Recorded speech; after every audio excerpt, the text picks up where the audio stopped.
All right. Good afternoon, everyone. Welcome to the Judicial Proceedings Committee. Today is Thursday, February 17th. We have 17 bills on the docket. We'll start off with Senator West with Senate Bill 508. We'll then go on to 416, 520, 465, 550, 431, 468, 447, 559, 512. So with that, we'll start off with Senate Bill 508. Senator West, the floor is yours. Well, Thank you very much, Mr. Chairman. This is Senate Bill 508. It's a pleasure to be here to present it. It's a privilege to have a good friend sitting next to me to my left who will be my witness. You all probably remember her as Delegate Kathleen DeMay. She's now Her Honor Kathleen DeMay. Thank you. Thank you. Thank you.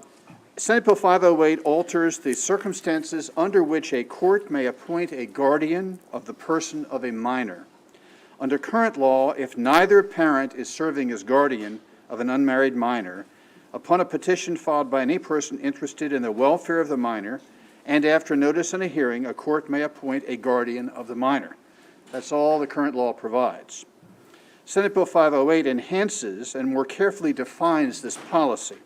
It provides that upon a petition filed by any person interested in the welfare of the minor, and after notice and a hearing, a court may appoint a guardian of an unmarried minor, but only so long as the court finds, by a preponderance of the evidence, that 1, the appointment is in the best interests of the minor, 2, no testamentary disposition has been made, and 3, either no parent is willing or able to serve as a guardian, or each parent consents to the appointment of the guardian, or no parent files an objection to such an appointment. So that summarizes the bill. It's very plain and simple, and I'm so pleased to have the Honorable Kathleen DeMay with me this afternoon to explain why this bill is needed. Thank you, Senator West, and good afternoon, my wonderful former colleagues. It's nice to be back. This is the first time I've been in Annapolis since I was appointed. So it's been really nice. I haven't even been here long, but everywhere I go, I've been greeted very warmly, and I appreciate that. I'm actually here today on behalf of the judiciary because we asked Senator West to put this bill in. And he did describe the bill. I thought what I would be able to do is tell you sort of what problem it solves. I'm voicing Joe Valerio. What was the problem that the bill is going to try and solve? So the fiscal note does actually set it out. The problem that this bill addresses is that some courts have interpreted current law, particularly current case law, to mean that a court cannot appoint a guardian of a minor if the minor parent is alive, even if the parent consents to the appointment. The case that sort of caused the confusion is in re guardianship of Zealand W. It's a 2014 case. In that case, the Court of Special Appeals held that a court is not authorized under current Section 13702 of the Estates and Trust Article to appoint a third party as a temporary or permanent guardian of the person of a minor child when the child's parent is alive and the parental rights of the parent have not been terminated. So what has happened is there have been courts that have said, we can't do this. If you look at the written testimony that I believe was submitted by the MSBA Family Law Section Council, what it points out is, particularly in military cases, this is a problem. If there is only one parent and that parent is going to be deployed, they want to be able to have guardianship, or appoint someone as a guardian. If both parents are deployed, they want to be able to appoint someone as a guardian. There are times a parent, maybe it's not military, but has moved for a job, but want the children to sort of finish school. And as a result, want to appoint someone guardian who is living where the children are. This simply opens it up and makes it clear when the court can make a guardianship appointment. And Senator West laid out sort of the factors or, when the court can do that.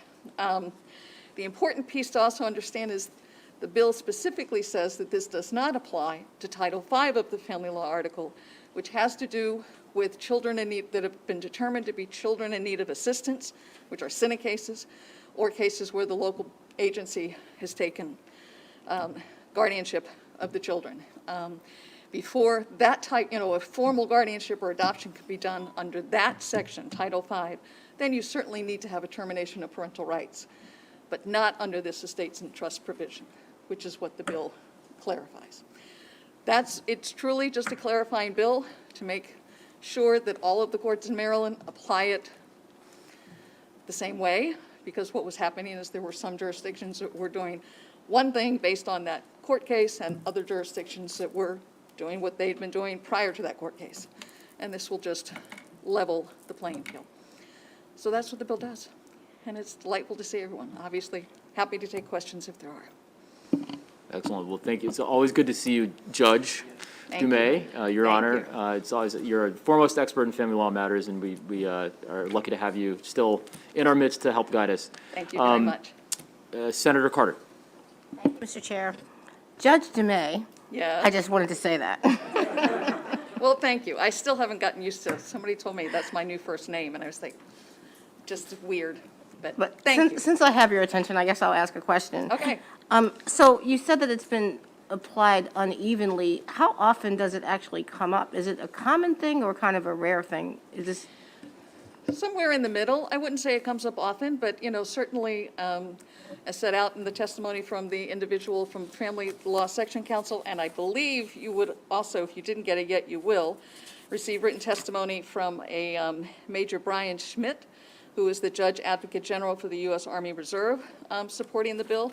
And it is, I think it is the military cases that we see it more often than not.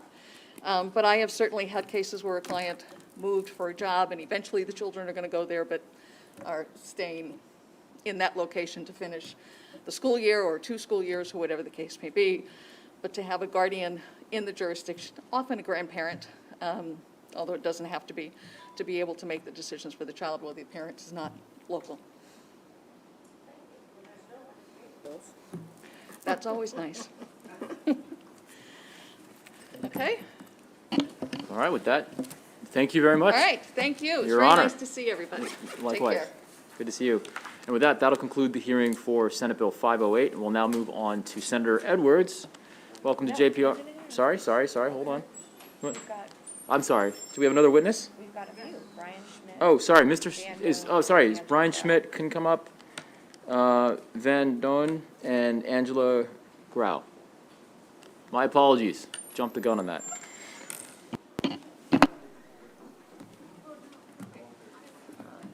Speaking on behalf of Major Schmidt, he actually tried to change his, that he would not be able to appear today, so I just wanted to let you know. He is a friend, close friend and colleague, and had intended to testify by video. But I see my clock is already ringing. Can I get 10 seconds back?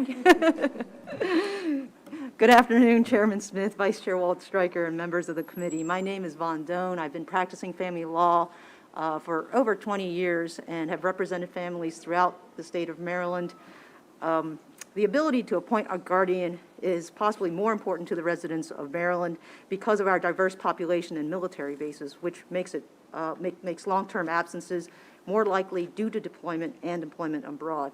And to address Senator Hart's question about how often does this happen, it actually happens more often than you think because of our diverse population. People are constantly going abroad to study and to work, in addition to deployments. For instance, if Major Schmidt was here to testify, he would give you examples of how apparently the civilian lawyers at Fort Meade have been drafting these things called guardianship powers of attorneys in lieu of or because of Zealand, only to find out that they carry no legal weight and are worth the paper that it's written on, which is nothing because we don't have guardianship power of attorneys. And unfortunately, this has resulted in children being denied school enrollment, their custodians being denied access to their medical records, which we all need. We know, they need for extracurricular activities as well as enrollment in school. If you, I would refer you to Major Schmidt's written testimony for further details. Zealand has also left the courts in a state of what I call the Wild West. The result has been that some jurisdictions adhere strictly to Zealand and don't recognize guardianships at all unless you meet the 2 conditions Judge Dumais had referred to. We have other courts that have carved out exceptions where you need both parents' consent, and yet others leave it up to the individual determination and judicial interpretation of the judges, such that you may have one judge who will go ahead and rule on the petition for guardianship, while his colleague or their colleague down the hallway will actually dismiss the same petition for lack of subject matter jurisdiction. Senate Bill 508 will ensure that filing a petition for guardianship isn't like a box of chocolates. When petitioning for the appointment, thank you, of a guardian, parents will have access to and get the same result and relief from the courts regardless of where they live within Maryland. And for these reasons, I ask this committee for a favorable report on this bill. Thank you.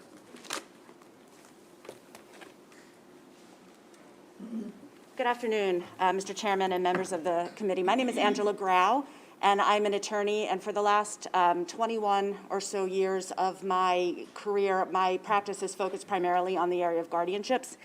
And in that context, I have come into numerous times the situation that is being addressed by Senate Bill 508, and that is permitting family members or other interested persons to care for minors when their parents aren't able to do so.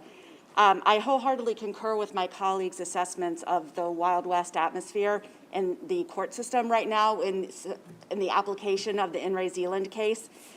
We are never sure whether it's going to be applied, by whom it's going to be applied, and so from my perspective as an attorney advising my clients, it's very difficult to do that.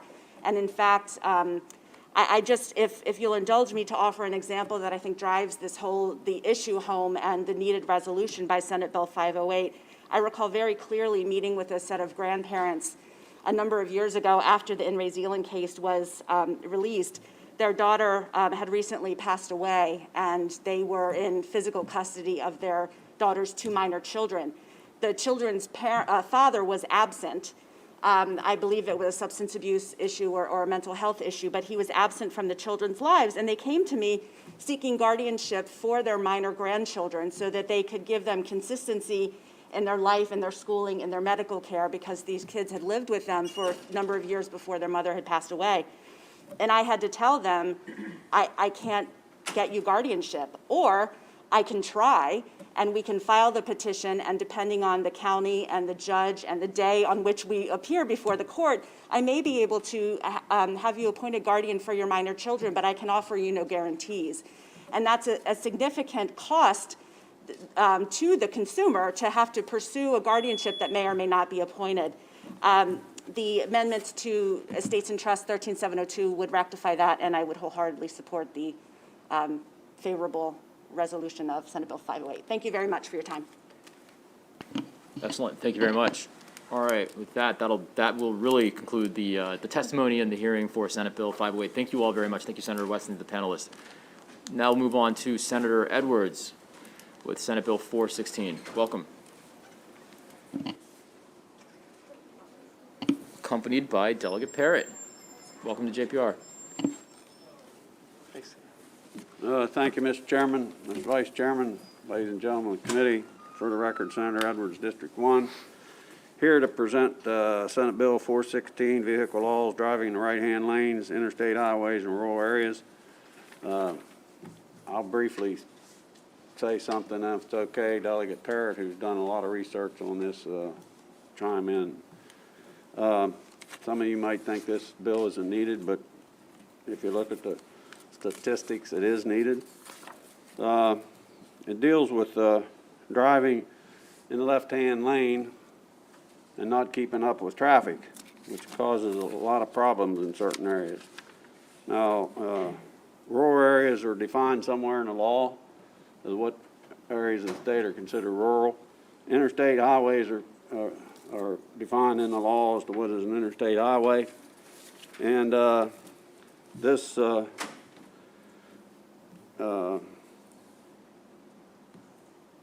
to get this out to the public, the administration would have something in the driver education curriculum to talk about this issue.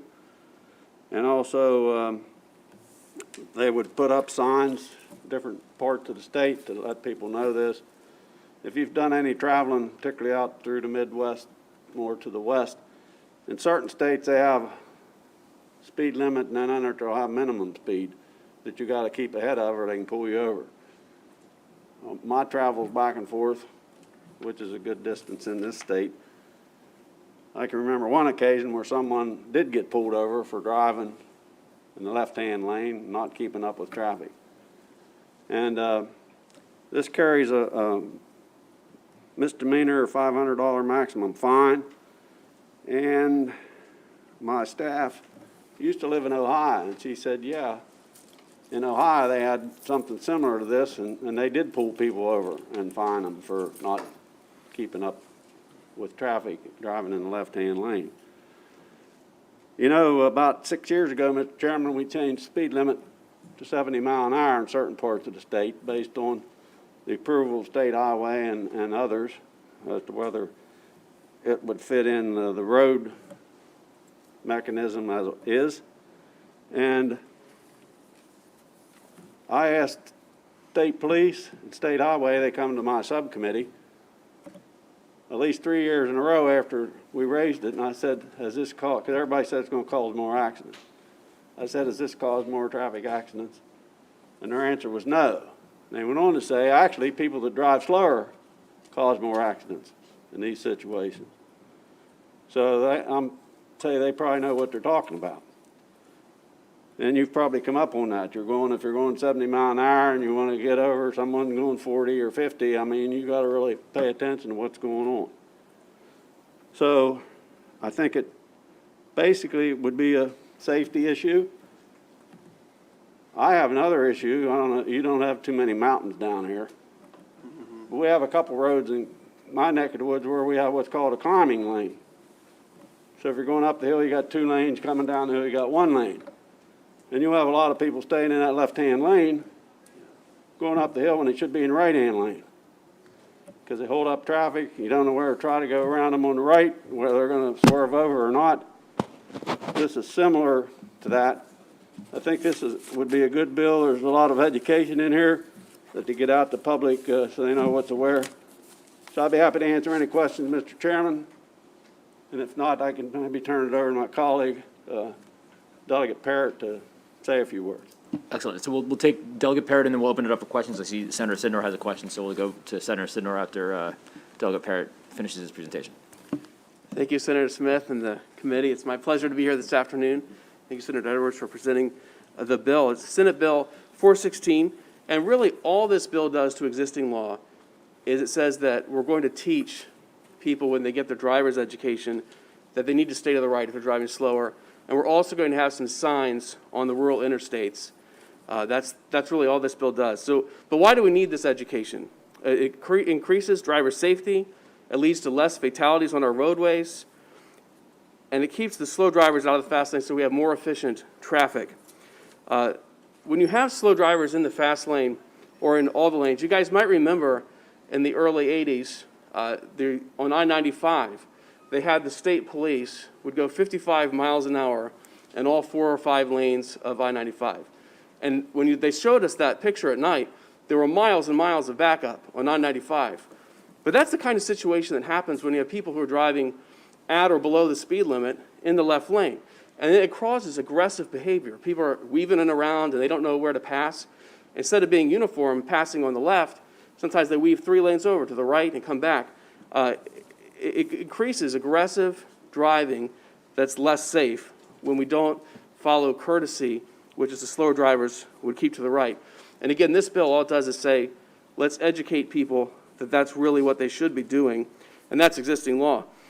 It also helps people when they go to other states. In Pennsylvania, for instance, if you're driving in the left lane, you could be going 80 miles an hour in a 70-mile-an-hour road. But if you're in the left lane and you're not passing anyone, you can be pulled over and get a ticket for that because you're not allowed to drive in the left lane unless you're passing. So this helps our drivers from Maryland get less tickets when they go to other states like Pennsylvania, Virginia, that have different laws that we do, or Ohio, where they actually pull people over pretty regularly for this type of driving.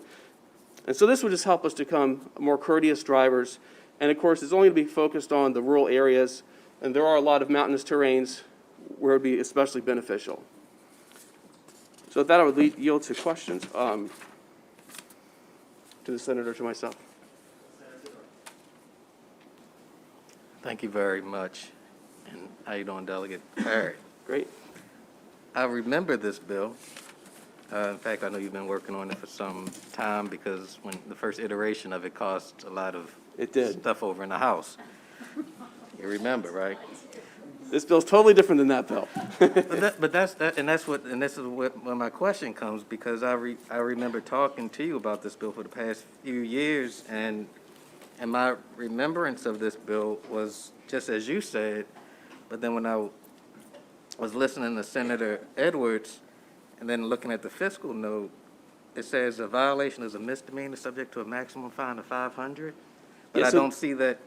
I'm looking at the bill. I'm like, where is that in the text of the bill? Yeah, thank you, Senator, for bringing that up. It's not in the bill. I think that miscellaneous must be existing law, but I really wasn't even aware of that until I read about it in the fiscal note. Right, because that's not your intent. It's not the intent at all. It was Right. just an education, right? Correct. That's it. Okay, thank you. Yeah, thank you. I wasn't in the House at that time, but I think it was Delegate Folden? Was it Delegate Folden? Yes. I think it was gone. I was only in the House for 2 years. Lucky you. Ooh, you said that, not me. All right. All right. Any further questions from the committee? All right, thank you very much. Thank you very much. Have a good day. Thanks. It is maddening when people don't get over it on the left side. All right, thanks. With that, that'll conclude the hearing for Senate Bill 416. We'll now move on to, I see Senator Washington is here with Senator Washington, Senate Bill 520. Welcome. It's wonderful to be here. I was there, so he wasn't. And I think on that one, a lot of people had, all of a sudden, I had to sneeze in the lounge, if I recall. But yeah, it's good to see all of you again. For the record, Senator Mary Washington, I'm here to ask for your favorable report of Senate Bill 520. Again, Chair Smith, Vice Chair Wall-Striker, and colleagues. Senate Bill 520 would authorize Baltimore City to be able to decrease or raise to a previously established speed level. The bill is in the same posture as the House version of a bill that passed, House Bill 941, that passed the House at 124 to 11 last year, but it wasn't referred until very late. So this is the Senate cross-file of that bill. And the why is that from 2014 to 2018, there were an average 41 traffic-related fatalities and 8,800 traffic-related injuries in Baltimore City annually. In response to increasing dangerous streets and transportation modes, Baltimore adopted something referred to as the new Complete Streets Ordinance. And it's codified. It's not just a plan or an idea. It's actually codified in their local law. The Complete Streets approach elevates the priority of pedestrians and bicyclists and transit users in planning and roadway design. And the goal is to increase public safety, but also quality of life and mobility in Baltimore City. As I said, 520 would authorize Baltimore City to be able to decrease or increase the speed level. That includes maximum speed levels on highways under its jurisdiction. Now, here's the key. The variance that's being asked is to do this without performing an engineering or traffic investigation. In recent years, Baltimore DOT has prioritized efforts to make Baltimore a Vision Zero city. Vision Zero is a worldwide traffic safety commitment to eliminate traffic fatalities and severe injuries. The focus of Vision Zero is to plan, design, and post speed limits to the desired speed on any given street and not the speed that drivers are currently traveling. And again, it's to match the speed to the design and the desired flow of a particular street. There is data that shows that when a pedestrian is struck by a car traveling at 20 miles per hour, they have a 95% chance of surviving. Conversely, a pedestrian struck at 40 miles per hour only has a 15 to 70% 17% chance of surviving. So where there are areas where there is a high pedestrian, they'd like the ability to lower the traffic speed when they're on the same road. Where there's areas where it's not a lot of pedestrians, they'd like to be able to keep the speed as it is. The major components of the Complete Streets Manual, and again, this is codified in their local law, is that it formalizes design standards for promoting safer streets, slower speeds, and increased walkability. And there's this typology of like 10 different designs that they could have. Now, just in case anyone was thinking that this is just be an opportunity to create speed traps, the legislation also specifically prohibits local jurisdictions from implementing a new speed monitoring system to enforce the speed limits on certain highways. So again, this would prevent citizens from feeling the new decrease as a trap.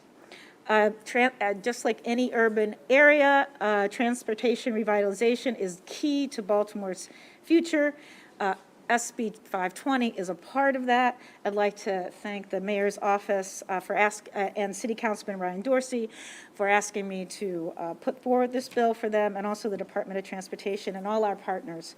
So please, I ask this committee if you would give Baltimore City the tool that it needs to be able to implement this necessary important initiative and to save lives and fatalities. So I ask for your favorable report of Senate Bill 520. And I'm here to ask any questions. I'm the only one here. There's someone from the mayor's office for any questions that I can't answer, but I think I can handle most of them. Sorry, so Senator Sidnor, then Senator Cassidy, then Senator West. Yeah. Thank you. Just one quick question. For that prohibition on the new speed monitoring systems, is that just for the red light cameras, or what does that encompass? Is it red light cameras as well as the school cameras, or do you know? Yeah, anything. So Okay. any way that one would get a ticket. Thank you. Yeah. So it prohibits that. Thank you. Just some quick questions. It says raise to a previously established level, the maximum speed. So, I mean, how far back would you look, previously established level? I'm taking it that means the speed limit used to be 35, it got raised to 45, they could change it back to 35, Yes. right? Yes. But how far back would you look to see what the previously established level was? That's a good question, and before the voting, I'll let you know. Okay. We'll also be having a voting session in the city delegation on Okay. this, but I'll get that answer to you. Yeah, and then just secondly, so this would be number 5. Number 4 is currently in there relates to Montgomery County. And Montgomery County can do this, but only after performing an engineering study. Correct. And then if you do lower it, you cannot put a speed limit, a speed monitoring device on the piece of street you lowered it on. In Baltimore City, this would be reversed, where you would be able to do it without performing an engineering traffic study, and you could put a traffic monitoring device on it. No, no. Well, it says you could after you do an engineering study. It says you can put the speed monitoring device with, Are after you talking about perform- existing law, or are you talking about this bill? This bill says that Okay, you could put so- a speed monitoring device, but you'd have to do an engineering and traffic investigation study. Well, So it's just the reverse, it's a mirror image of the Montgomery County law. Right. So that's why I stressed the fact that there's a couple of things going on here. So this Complete Streets ordinance has very high standards. And so what the city is asking is to allow this standard that is codified in their law to act as the guide or the guidelines for whether or not to decrease or increase without frankly, the expense of a traffic study for all the roads that they would be doing it. It would be prohibitive. So there is a standard that is, again, codified under their Complete Street ordinances, where they would have to meet certain criteria in order to change it. Right. And I got that. I'm contrasting Montgomery County, which also appears to have pretty strict requirements, because they do have really nice streets there. I'll have to give them that. You look at Montgomery County, the first thing, they're not yet. They're working on it. Right. But I believe that there's And then we also, have, it sort of reminds me of the Senator West talk about the second inaugural address. If both of our, if our objective by both is to appeal to logic, we're both going to logic, but we're coming to exactly the opposite cases, where one says you have to have a traffic study, and the other says, but no traffic study required. One says you can put in speed monitoring devices, the other says you can't put in speed monitoring devices. Just drawing out that contrast. So if we're appealing to the God of logic, both can't be well, right. I think there's a lot of differences between Montgomery County, but the thing that's shared is a shared value to ensure that we're protecting pedestrians, that there's smart design, that we're incentivizing walking and multimodal transportation. So the solution in Baltimore City is going to be different than the solution in Montgomery County. And I also think in that code, there's also a special carve-out. I don't know if it's Kent or Cecil, you omitted that part, but there's another county that also has a specific description about how they are able to decrease or increase of there. So, you know, we work with each other to achieve our goals. Yeah, Calvert provides Yeah, two Calvert. roads, Lure Road and Yeah, Solomon's yeah. Island Road. So Calvert is, you know, everyone's Yeah, different. theirs is Yep. limited. Yep, Calvert has done it, and we passed it. Any other questions? Yeah, right, Thank you, Mr. Chair. So I'm trying to figure out exactly what the bill says. yeah. On page 2, it says Baltimore City may decrease or raise to a previously established level. So do the words "to a previously established level" modify the verb decrease as well as the verb raise? Or do they only modify the verb raise? This is I guess my graduate seminar in bill drafting. If the committee believes that there could be some language to better clarify that, I'm happy to work Well, with you. if you wanted to modify both, we could say may decrease to a previously established level or raise to a Yeah, previously. that would probably be That would be clearer. A more clear construction. If that's what you intend, is that what you intend? Absolutely. We want the option to do either, yes. So that would Okay. be the intent. So if in a street in Baltimore City, Mm-hmm. it's the speed limit is regarded as too slow, Right. but you'd never had it at a higher level, this bill wouldn't let you raise the speed limit to a higher level because there had never been a previously established level that was higher, right? And conversely, if the street, you think it's too fast, you want to slow the street down, but you can't find any evidence that the street had ever had a lower speed limit, you couldn't slow it down under this bill. Is that what you intend? Well, I guess I would ask committee staff and bill drafting. I know we, to help us clarify that, that's how it came out of bill drafting. The intent was, I'm not trying to throw bill drafting under the bus here, I'm just Yeah, we'll go saying ahead that and it do was it. our, literally, right.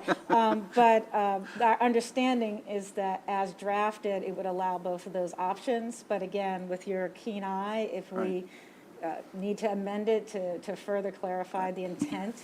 If I were that's what drafting the bill, I would take opportunity. out the words "to a previously Sure. established level." Yeah, And it's just not say may needed. decrease or raise the speed limit, period. Yeah, not sure why they felt like they needed that, but.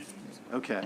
And then the second change to the bill, so the Okay. first change just relates to increasing or diminishing the speed limit. Right. And the second part is implementing a speed monitoring system. Mm-hmm. And it makes it clear that you can't do that in any event unless you have performed an engineering and traffic investigation. Because it has a different purpose, so, Right. so what's your suggestion No, there? I just note the distinction Yeah. between the two. Yeah, and there is a distinction. So the city is not asking to do this on all the roads. It's really to enforce the complete streets model, and that's not happening on every single road. So for example, it's not on some of our more trafficked highway-like roads, it's not happening, but on some of the smaller roads. So again, I will clarify that that's the intent, but that's my understanding, that Okay. it's a different issue. Got you. Thank you very much. Thank you for those observations. Sure. interesting, because of that little quirk, I'm not sure, do you need a delegation letter or not to consider this? Oh, Because it's not really, because it's statewide, in the pockets that exist, that you've added this modification that they could change without a study. So, yeah, I don't know. Yeah. I I'm don't think not it's sure, necessary. because I don't recall if, yeah, so. Yeah. However you want to handle it, I think we can work it out. I think we're squared away, yeah. Okay. Thanks. All right, All right, thanks. Seeing no further questions for Senator Washington, we'll switch over to your panel. okay. All right, excellent. So, Oh, sorry, I didn't realize, I thought I didn't have a panel, but if they are able to come up. yeah, that's we got fine. Good. Mr. Young and Liam Davis. Awesome. There you go.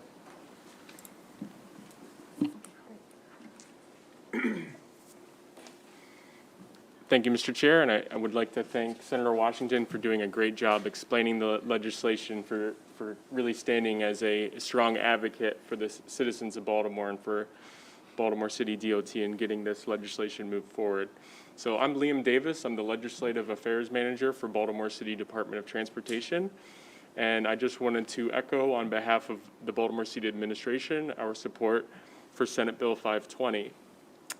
I'm joined here today by Mr. Graham Young, who is our Complete Streets Manager, and he can talk into more detail about why this legislation really works for Baltimore City and really works for what we're trying to do in terms of making our streets safer and more livable.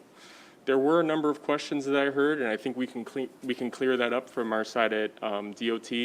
Some of the language was actually amended into the bill on the House side last year. I know that the language in terms of requiring or saying the city could lower or raise to a previous speed limit, the House built that flexibility into the bill in the event that we lowered the speed limit and found it to be problematic. So they wanted to give us the flexibility to revert back to what it was immediately before lowering it, if that makes any sense. And then the House also added the provision preventing speed camera installation on corridors where the speed limit was lowered without a traffic engineering study. And really, we had no issue with that. It's not our intent to apply this authority everywhere. It would really be limited to kind of local roads that are less traveled and typically wouldn't be areas where you would install a speed camera in the first place. So with that, again, we respect a favorable report on Senate Bill 520, and I'm going to hand it off to my colleague, Graham Young.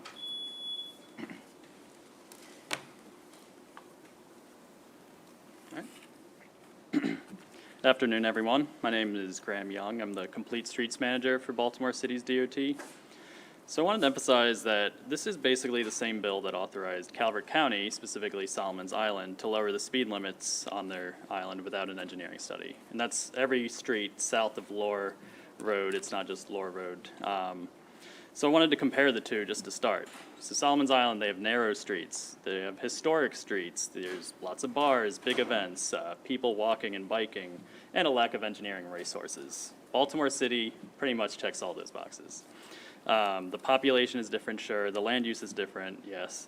But what we want is the same flexibility in determining our speed limits, the appropriate speed limit on a large-scale basis, to allow our children to safely walk to school, to safely get around, to feel like you don't have to drive, but walking is also comfortable and convenient and safe.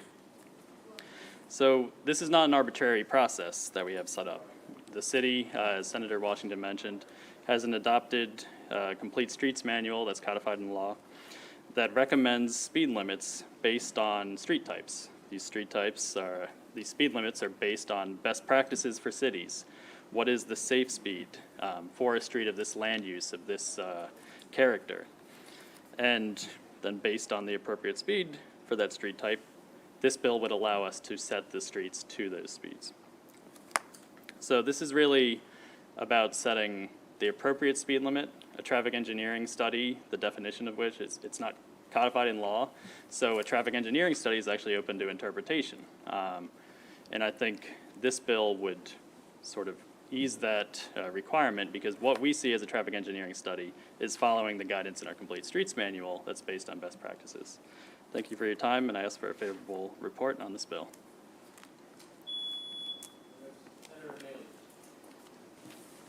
So I was just curious, When you talk about Lower Road in Calvert County, from Lower Road to the end of Solomon's, how long is that area that's covered under this bill? So that area is probably only half a mile to a mile.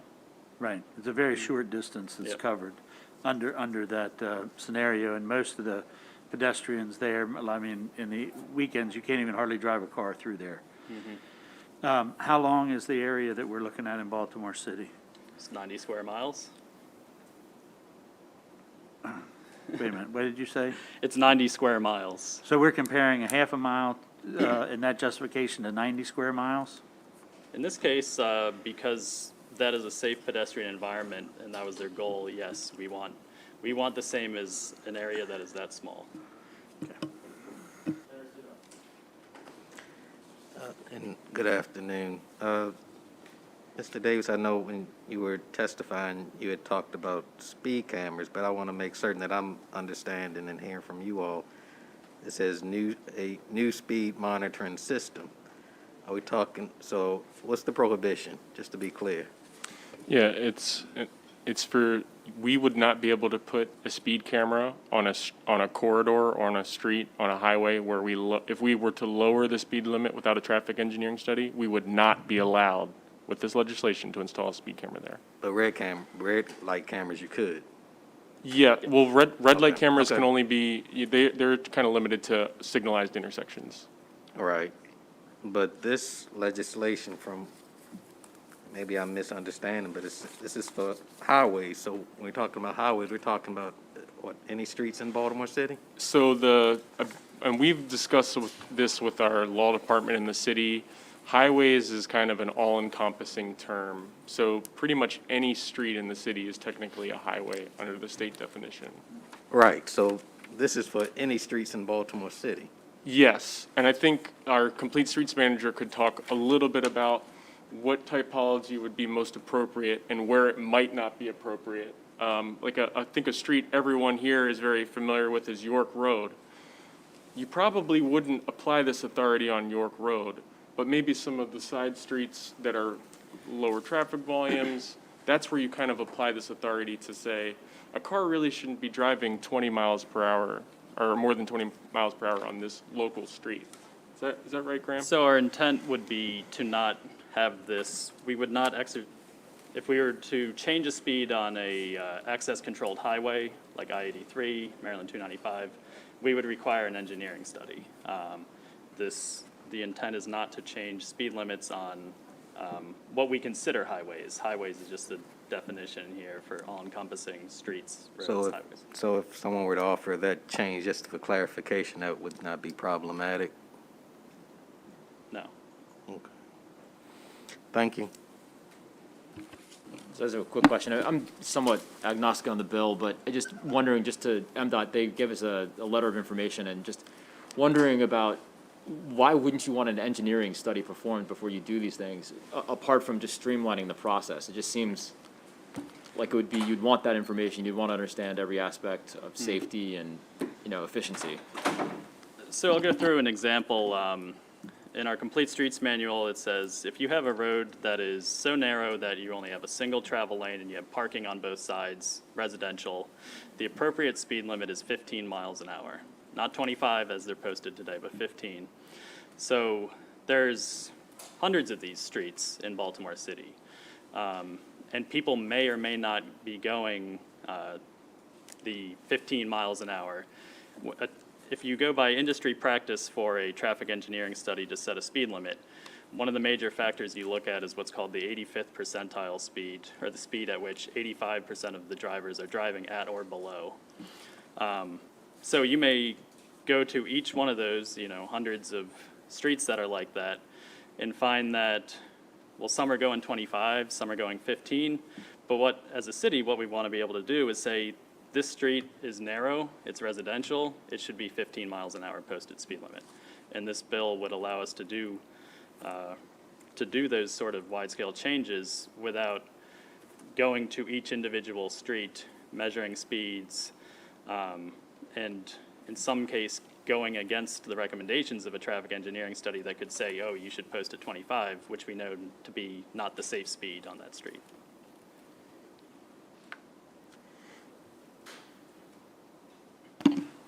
All right. Seeing no further questions, thank you both very much. Thank you, Senator Washington. Thank you.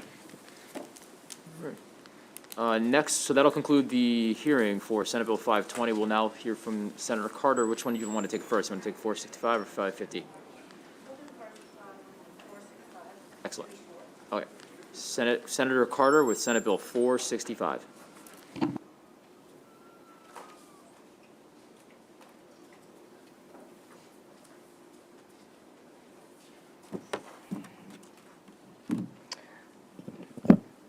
I was dealing with this yesterday. Good afternoon, members of the committee, Mr. Chair.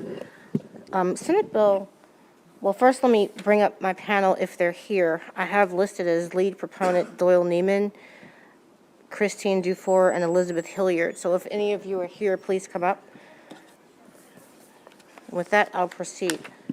So Senate Bill 465, oh, hey, is another attempt to modernize the state's transportation article by closing a vaguely written loophole that allows for the incarceration and fining of individuals who violate a potential universe of undefined acts under Title 16 of the transportation article.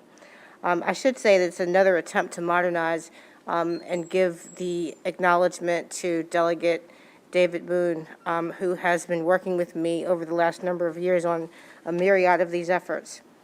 Currently, Section 16301 of the Transportation Article, which governs driver's licenses and moped operator permits, provides that a person upon conviction of certain identified acts in the title can be imprisoned for up to 2 months or fined up to $500 and assessed 12 points against their driver's license. The catch-all word language is if they do any act forbidden or fail to perform any act required by this title. Not only is this language vague and ambiguous, leaving it ripe for abuse by law enforcement, it also contradicts a bill that I sponsored last year, which the Senate passed unanimously, and the House passed with all but 4 votes.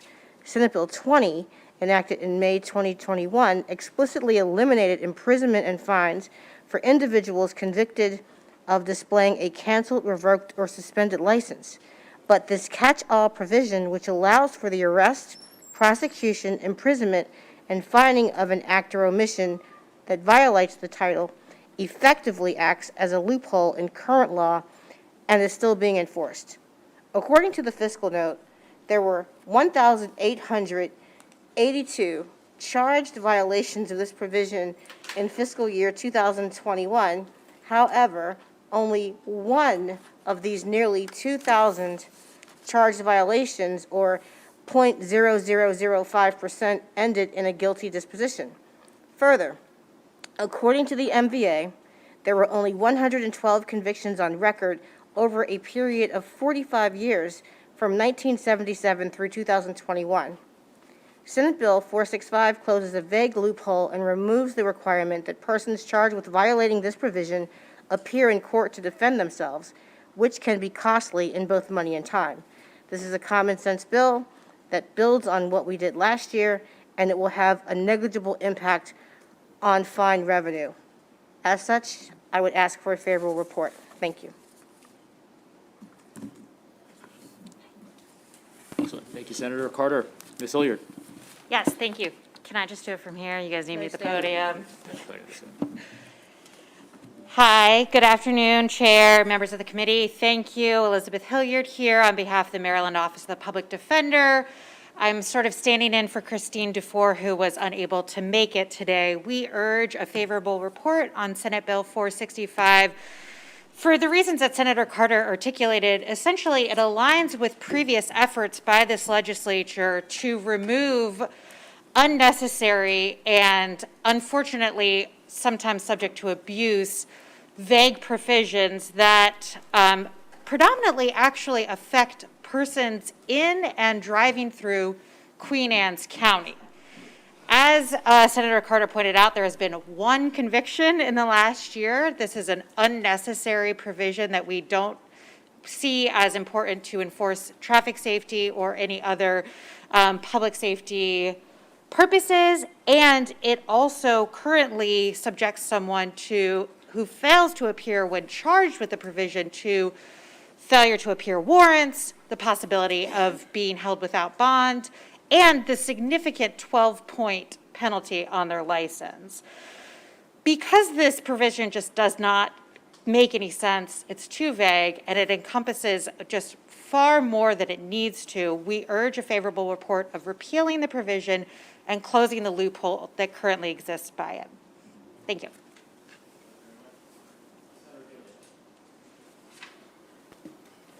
I just had one question for the public defender. You made reference to the 1,882 violations, and you said one guilty disposition. Out of the other violations, how many, I know the courts were closed for a big portion of this year, things like that. Were all of those 1,882 violations, have they all been adjudicated? Or are they still, because, I mean, we're just early in 2022, I would say that there would be some still pending. I do not have the answer to that question, but I can find it for you and get back to Okay. you. Thanks. Yep.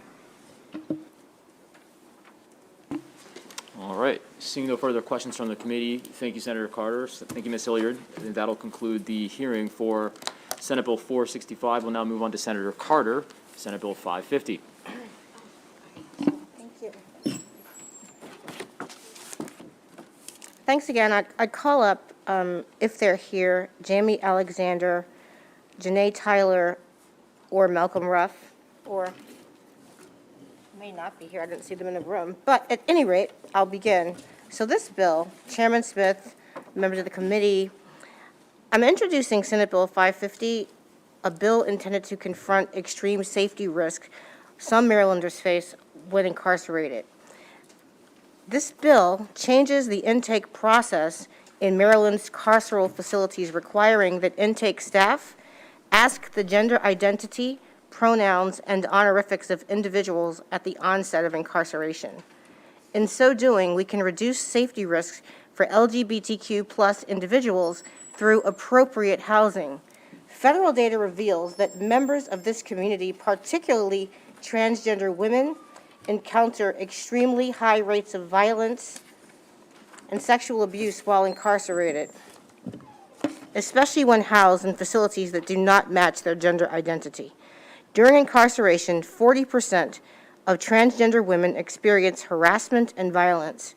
These women, human beings who are our constituents, family members, friends, experience violence at a rate of 10 to 13 times higher than other incarcerated individuals. To confront this violence, Senate Bill 550 builds on the protections outlined in the Federal Prison Rape Elimination Act of 2003. This bill takes into account the personal safety of incarcerated Marylanders who are transgender, non-binary, genderqueer, or intersex. It is our obligation as lawmakers to ensure these protections. When data shows us that a specific demographic, no matter how small, experiences heightened safety risks, we must use our legislative bandwidth to ameliorate it.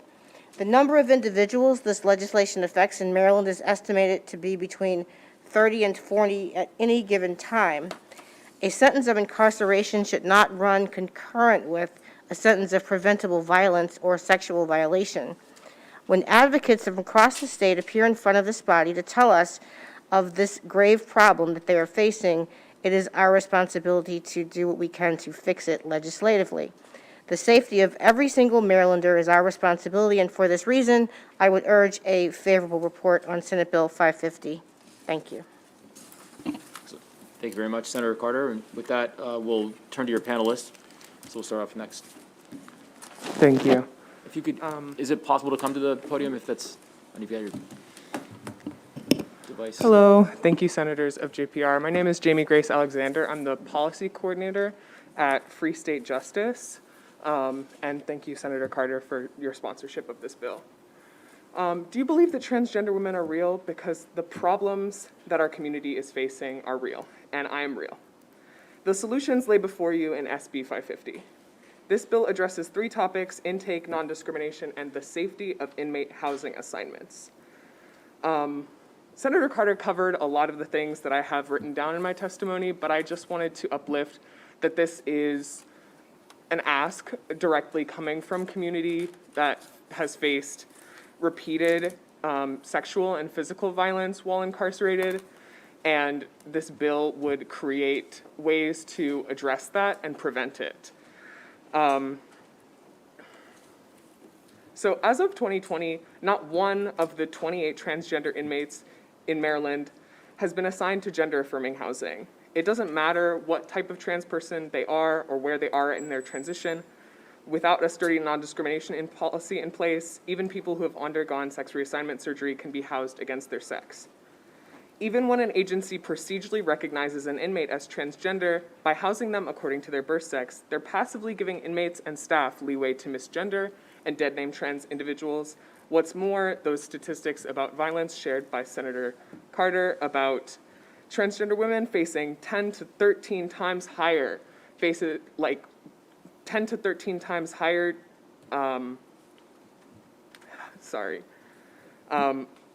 I know that you may be concerned that this bill would be utilized by bad actors seeking to harm cis women, and it is for this reason that there are fail-safes built into the legislation that allow for the legitimate denial of a housing request, including past sexual offenses. But trans women present no inherent danger to cis women, and that there's empirical evidence that trans people are a group of additional risk. Every individual, trans or not, should have their personal safety factored into their housing assignment while incarcerated, and that's what this bill is for. Thank you. Excellent, thank you very much. So now we'll take questions for this panel. Senator Watson. Thank you very much, Mr. Chair. Just a couple of questions, and I'm seeking to gain knowledge, in what actually goes on in prisons.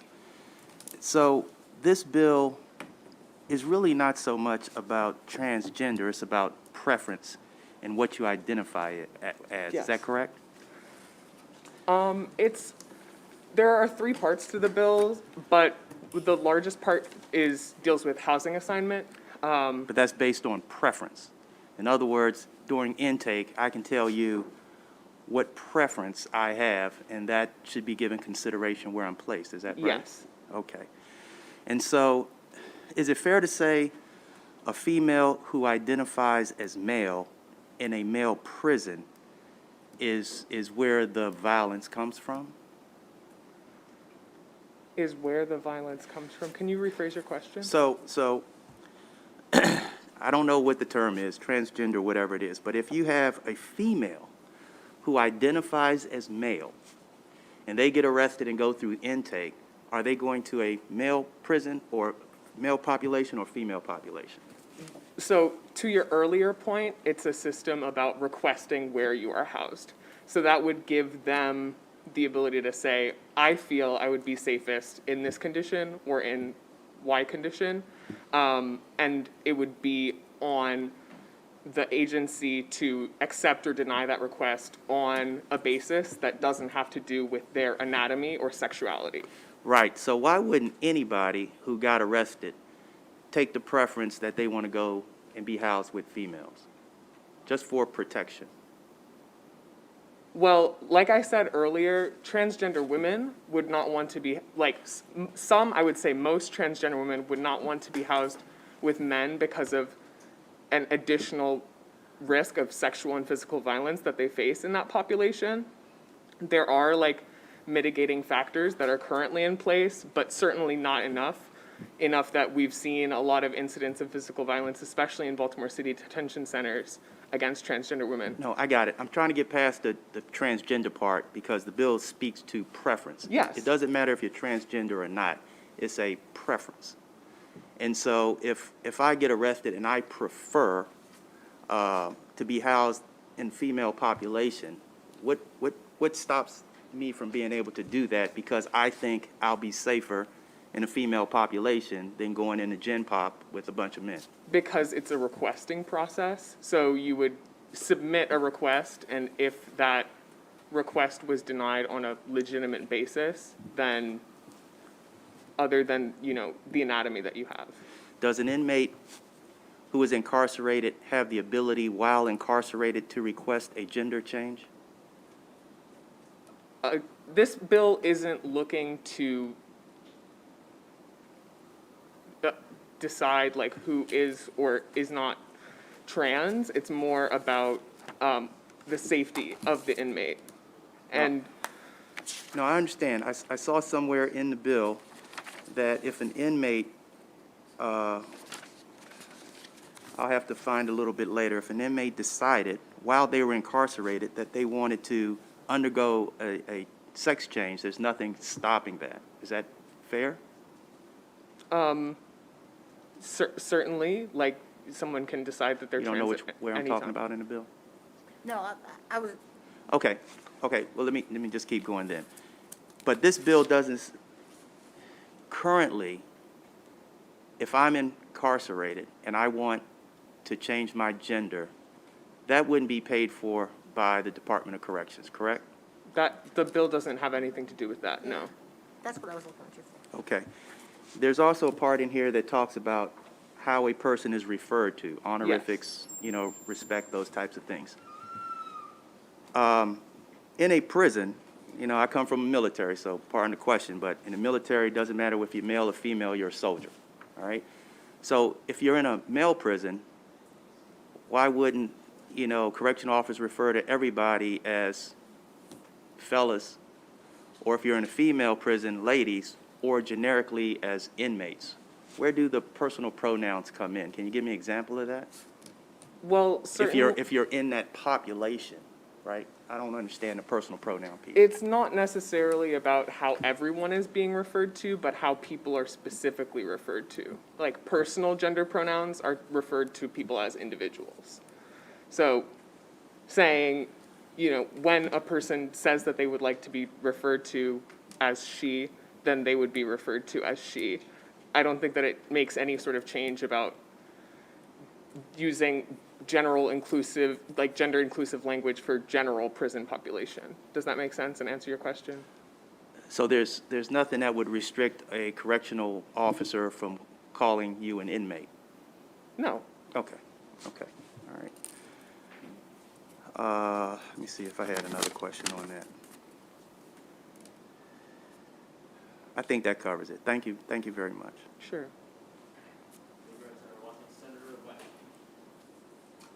Thank you, Mr. Chair. So I'm going to pick up where Senator Watson left off, if I could. So let's assume I get arrested for something and convicted, and I'm in the intake, and I'm a heterosexual male.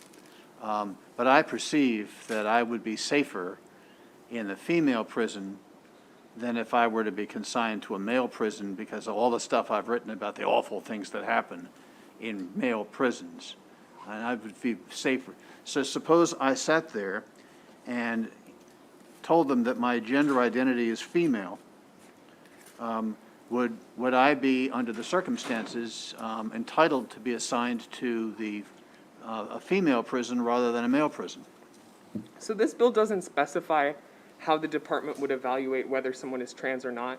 Instead, it leaves it to the inmate to disclose about themselves. Exactly. And the department to subsequently apply methods that are non-discriminatory. Right. So to pursue Senator Watson's line of inquiry, I would assume that most men who were concerned about being subjected to violence, possibly rape in a male prison, would want to go to a female prison and would tell if it would get them to the female prison at intake, would tell people that they identify as female. So doesn't this bill enable men who don't want to be subjected to a male prison to get into the female prison just by identifying themselves? Since you're not going to do any research as to whether or not the guy really does identify as female, wouldn't it be possible for any number of men to identify as female in order to go to the female prison, not the male prison? I think that this bill also deals with housing assignments within a gendered facility. Well, I was going to get to that, but right now we're just talking about the assignment to the male prison or the female prison. So what is your question? Well, again, wouldn't this bill make it possible for any number of men who fear being incarcerated in a male prison to tell them at intake that their gender identity is female, as a way of getting assigned to a female prison rather than a male prison? In the places where similar legislation has passed, we haven't seen a similar problem. And I would assume that's because men don't want to be housed with women if they truly identify as men. Okay. And then also in the bill, there's a provision that says an inmate shall be housed at a correctional facility designed for men or women based on the inmate's preference. So now we're talking about the housing, and it's based on the preference of the inmate. So, you know, if I'm a male and I've been assigned to a female prison, I might have the preference to room with a woman. And if that's my preference, doesn't this bill give me the right to be assigned to room with a woman at a female prison? I think it's important to note that none of this is an automatic process, and that it's rather by requesting that, like, I want to request to be held in these conditions that I feel would make me safer. And there are reasons to deny those requests. Certainly those requests are denied as is, but what we're adding is a non-discrimination clause that would say that the only reason that you couldn't deny that request is because of somebody's sexuality or explicit anatomy. Well, the next provision of the bill says when considering a housing decision within a facility, staff shall consider the inmate's perception of health and safety. Again, there's no research done. It's whatever the inmate says. If the inmate says, I fear being in a male population, I want to be in a female population, it looks like this bill requires staff to consider that when making the assignment. Yes, and I would also add that PREA, which is a federal legislation, includes an inmate's perception of health and safety. Okay, last question, and that is the stuff about referring to people by their pronouns. I assume in prisons you've got lots of guards.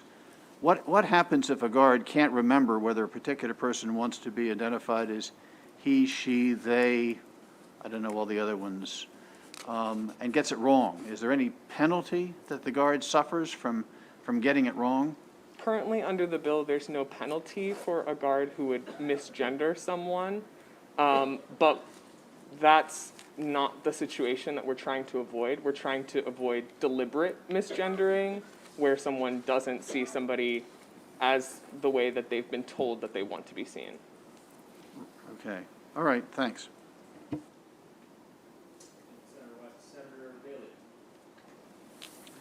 So I have, and I worry just a little bit about this legislation, and just because I think, as you might know, I put quite a few people in prison in my career, and I think there's a tremendous amount of male prisoners that, if given the opportunity, I think we would open the floodgates. I don't think they would care what they were called if they could be able to be in a women's prison with women, right? It gives me some caution.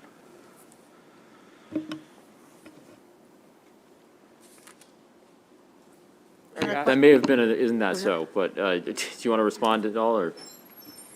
I don't have a response. Do you have? No, but my general response is that the intention of this bill is to address discrimination and prevent discrimination that often results in violence. And so a lot of the questions that I've heard, including from everyone, but particularly Senator West as well, are bringing up potential, like, hypotheticals that really have nothing to do with the bill. We haven't had an onslaught of people making false claims about their sex or gender identity in order to be safer. But we have had situations where people are transgender that have been harmed because their gender identity has not been acknowledged or respected in the prisons. And, I can tell you that in my personal experience as a lawyer going to the central booking intake facility, I've witnessed the complete lack of regard and the inappropriate, unprofessional joking, chiding, teasing, of transgender people. Again, there's not a whole lot, but the small number that there are, I think that we can do what we can to keep them safe. And so that's the reason that I think this bill is important. And I personally know one of the people that was brutalized by guards, and it had everything. It was rooted in that person's gender identity. I was hoping that her attorney was going to be here today, but he couldn't make it because he thought it was virtual. And so at the last minute, he couldn't come. But it was a public story. Amber Cantor, there was a video, I think it was publicized on the news, of what she endured at the Central Booking and Intake Facility. So this is really a bill designed to keep people that are vulnerable in these situations safe. That's all it is. I would agree with that, and also add that in the hypothetical situations that you're stipulating, transgender people are not hypothetical as it exists. Like, the pain that is happening inside is real. The discrimination that people are facing is real and worthy of being addressed. There's currently methods to address it, like pairing a transgender woman within a larger men's prison with somebody else who they think might be safer, but still in a larger men's facility. While that doesn't address the root cause of the discrimination, that people can tell that she's trans, and therefore she's a target for violence in a men's prison where femininity is inherently attacked.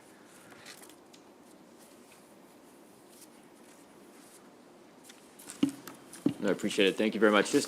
We have a long panel here, but as we go on, it's important. This is unfamiliar territory for a number of folks, and obviously you're seeing that from the line of questioning. And so I appreciate the level of civility in the debate, because it's an interesting and difficult subject to grapple with, but also something that not too many people are familiar with in terms of the discrimination, I'm saying, in terms of the actual reality. So I appreciate, Senator Cardin, you bringing this forward to us so that we can have this level of debate and discussion out loud. So I appreciate that. And just obviously the line of questioning is obvious that people are learning and understanding. So this is in that respect, it's good, although it's sometimes uncomfortable. So I just want to say thank you all for going through this. It's great.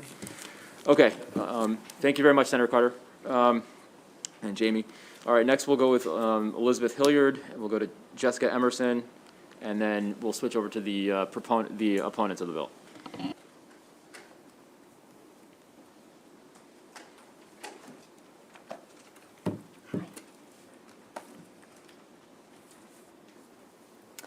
Good afternoon again. Elizabeth Hilliard on behalf of the Maryland Office of the Public Defender. We support this bill and sincerely appreciate Senator Carter's efforts, because we recognize, I pointed back to you, you're this way now, sorry. We recognize that transgender persons and gender expansive persons often make up the most vulnerable population in DOC facilities. And I am a cis person who has never been incarcerated. I am not a person to speak to these experiences, but I know that there have been written testimonies submitted to you that encapsulate some of the person's experiences during their housing that I urge you all to consider. And I will also just urge everyone to look at page 4, line 16 of the bill, which states the department may deny an inmate's search or housing placement preference due to specific and articulable management or security concerns. I bring that up to address the questions that were raised at the initial panel, because this does not remove any ability of the department to consider security concerns, to evaluate a person's gender identity, and to evaluate it in the larger scheme of keeping all persons who are incarcerated safe.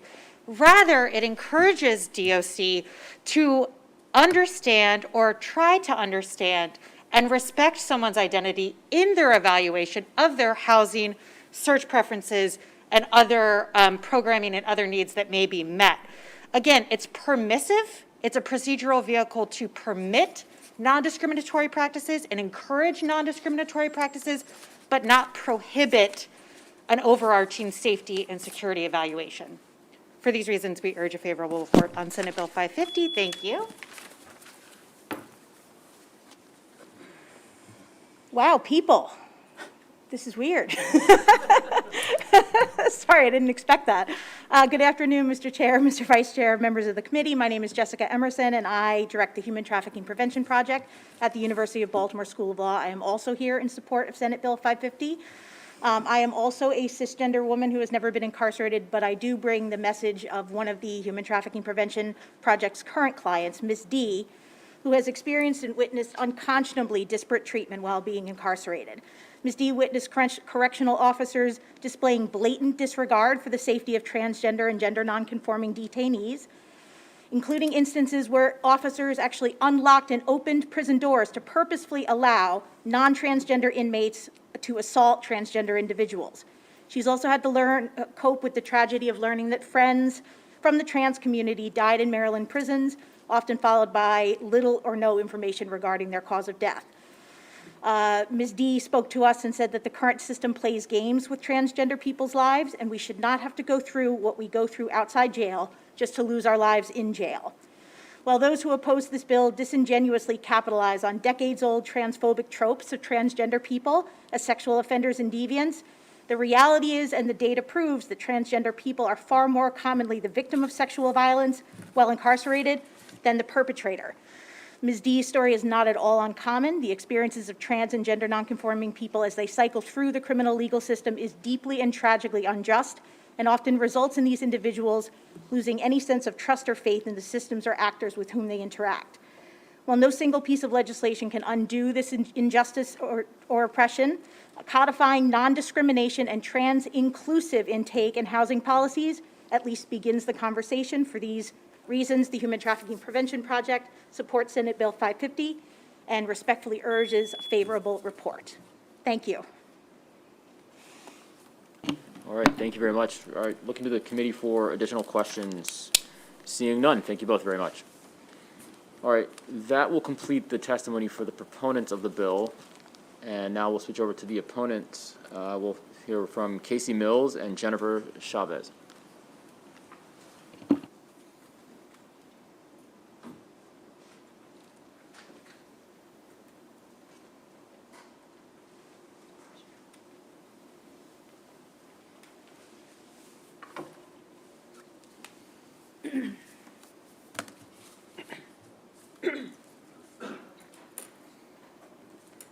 Hi, I'm Casey, a longtime Maryland resident, and I serve on the board of Women's Liberation Front, or WOLF. We're a national feminist nonprofit which fights for the rights of women and girls. We strongly oppose SB 550. This bill is modeled on California's SB 132, which WOLF is challenging in federal civil rights lawsuit. Since being implemented a year ago, they have seen a 30% increase in incarcerated people identifying as transgender. There have been nearly 300 requests for transfer from men's to women's facilities, 1/3 of which are from registered sex offenders. The law does not disqualify those who may pose a danger, and yet the Bureau of Prisons reports that 48% of trans-identified federal inmates are sex offenders.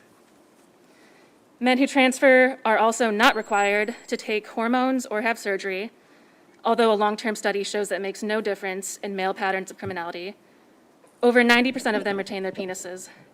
They are being housed in cells with women, which has already led to voyeurism, brutal assault, and rape.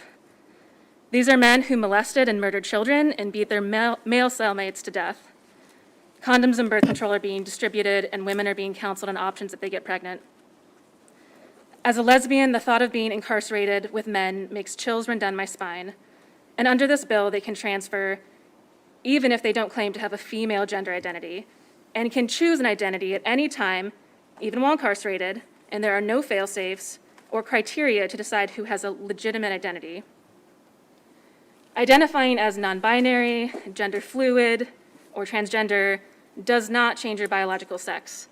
This fringe notion, based on sex stereotypes, will be one of the greatest embarrassments of our time. I would laugh this bill if the consequences weren't so sickening. Please oppose.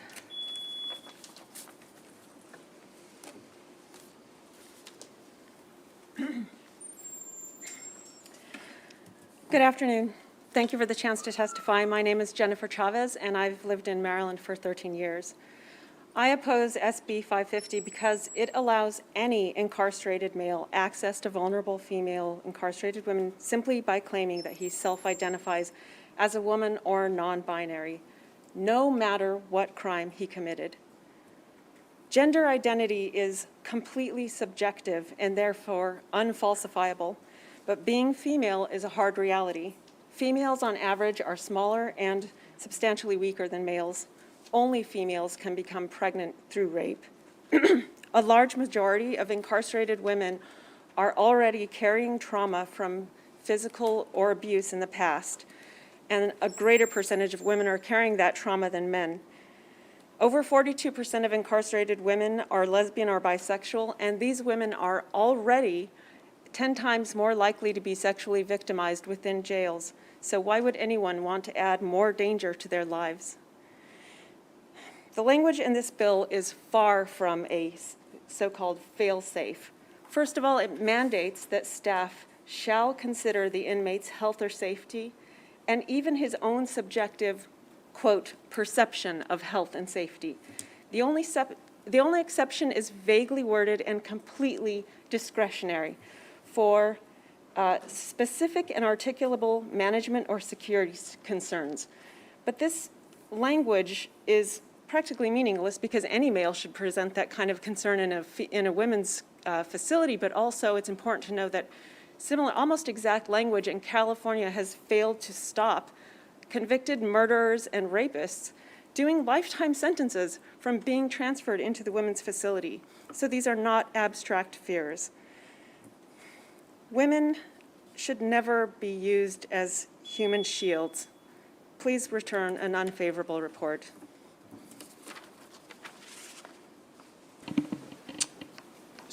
Questions from the committee? Senator Carter. Thanks, Mr. Chair. Either one of, I think the first witness, you testified about the lawsuit. That's the lawsuit that I just pulled it up on the internet, but I haven't had time to read all through it. But it's just a filed lawsuit. It hasn't been, there's been no determinations in that lawsuit yet, correct? Correct. And so, you know, I'm not sure. Maybe there's language in the legislation that we have here that could be tightened up. But some of the things you testified to sound horrific. But I would imagine that the current protocols that already exist in the prison facilities that are always to consider inmate safety, like all inmate safety, would come into play. So in no way would this bill to be to supersede other determinations of inmate safety. It would be a consideration of the inmate that is being an intake in the context of all of the other inmates as well. So what you said is just a little confusing because it sounds like in the California situation, they're not using any protocols at all. Are you aware? Are they using any protocols or are they just, you know, that seems like it's, from what you testified to, it just seems like it's reckless or negligent. It doesn't seem like it has anything to do with this bill.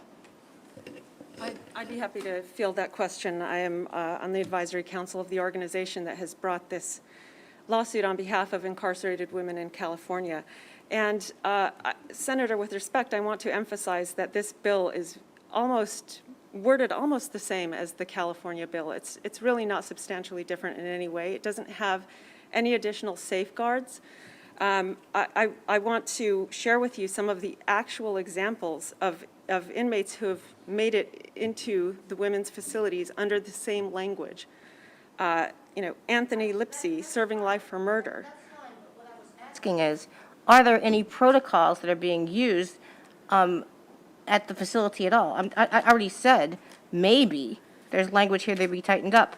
But what I'm saying to you is from what you're suggesting, the facilities are using like no criteria at all. For example, even if there is no issue whatsoever of gender identity or transgender, sex offenders are supposed to be housed in places that are safe for the other inmates, regardless of anything to do with gender identity. Okay, no, it would not be correct to say that there are no protocols. There have been a small number of males who've been rejected for transfer. I couldn't tell you the details of why they've been rejected. However, I think the more pertinent fact is that we have rapists and murderers who did make it through that process. And of course, the reasoning would be, you know, well, you have female rapists and murderers in this facility, so you can't discriminate against me just because I happen to have a penis and they don't. So this bill explicitly rules out that kind of reasoning. And, there are no categorical exclusions under this bill. There's no class of crimes or no even vague description of a type of class of crimes that would serve to exclude any male from gaining access to the women's facilities. But I'm repeating, definitely amenable if there could be, there's a real problem here too, that we articulated in our testimony. And so amenable to language that could basically tighten up our bill to prevent the kind of things that you've described. But what I find shocking, and I don't see where this bill would enhance the opportunities for people that are just blatantly lying, that have never identified whatsoever in any way, shape, or form as a woman, to suddenly, after they have a sex offender background, go to the prison facility administrators and say, hey, I want to change to be with the women. Like, to me, that just doesn't sound reasonable, because there's no, looking at the criteria, the totality of the circumstances, I just can't imagine that would be a decision that would be made. I agree that would be completely unreasonable, but the very nature of gender identity is that you really can't ask questions about sincerity. First of all, by definition, it's completely subjective. So it depends entirely on a person's, not just their feelings, but their claims about their feelings. And the other thing I want to offer in terms of, your allusion to alternatives, trans-identified males in Maryland jails already have statutory protections in the men's facilities. So why not look to strengthen those protections there in the men's facilities? All men deserve protection from violence at the hands of other males. It shouldn't even be a last resort, but certainly shouldn't be a first resort. The only apparent intention behind this bill to put men in women's facilities rather than in men's is to affirm their identities. That's just not a strong enough reason to materially increase the extraordinary risk of violence and sexual assault to women in women's facilities. Continue this conversation offline, because I don't want to take the committee's time all day with back and forth. But in reality, there's a serious stigma attached to being transgender, and many people that are transgender go through a lot of emotional turmoil. They, as we testified to, they are far more likely to suffer ridicule, humiliation, physical abuse, sexual abuse. And so what I'm struggling with is that all of that is completely being ignored by some men that are sex offenders, and they just choose to identify as transgender. That just doesn't seem that reasonable, but I'm happy to have the conversation. And I'll also take a look at what's going on in California and see Please do. the onboard details. Please do. Thank you. Thank you. Thanks, Ms. Chavez. You submitted written testimony, and you have lots of citations, so thank you for that. Ms. Mills, you rattled off a number of numbers and statistics that I think would be important for the committee to consider, but we were not in receipt of written testimony from you. I wonder if it's possible if you could furnish the committee with some of the data that you cited during your oral testimony. Excellent. Thank you very much. Okay. With that, that'll conclude the hearing for Senate Bill 550. We'll now move on to Senate Bill 431. Senator Weston Wallstriker. Senator West, you're up.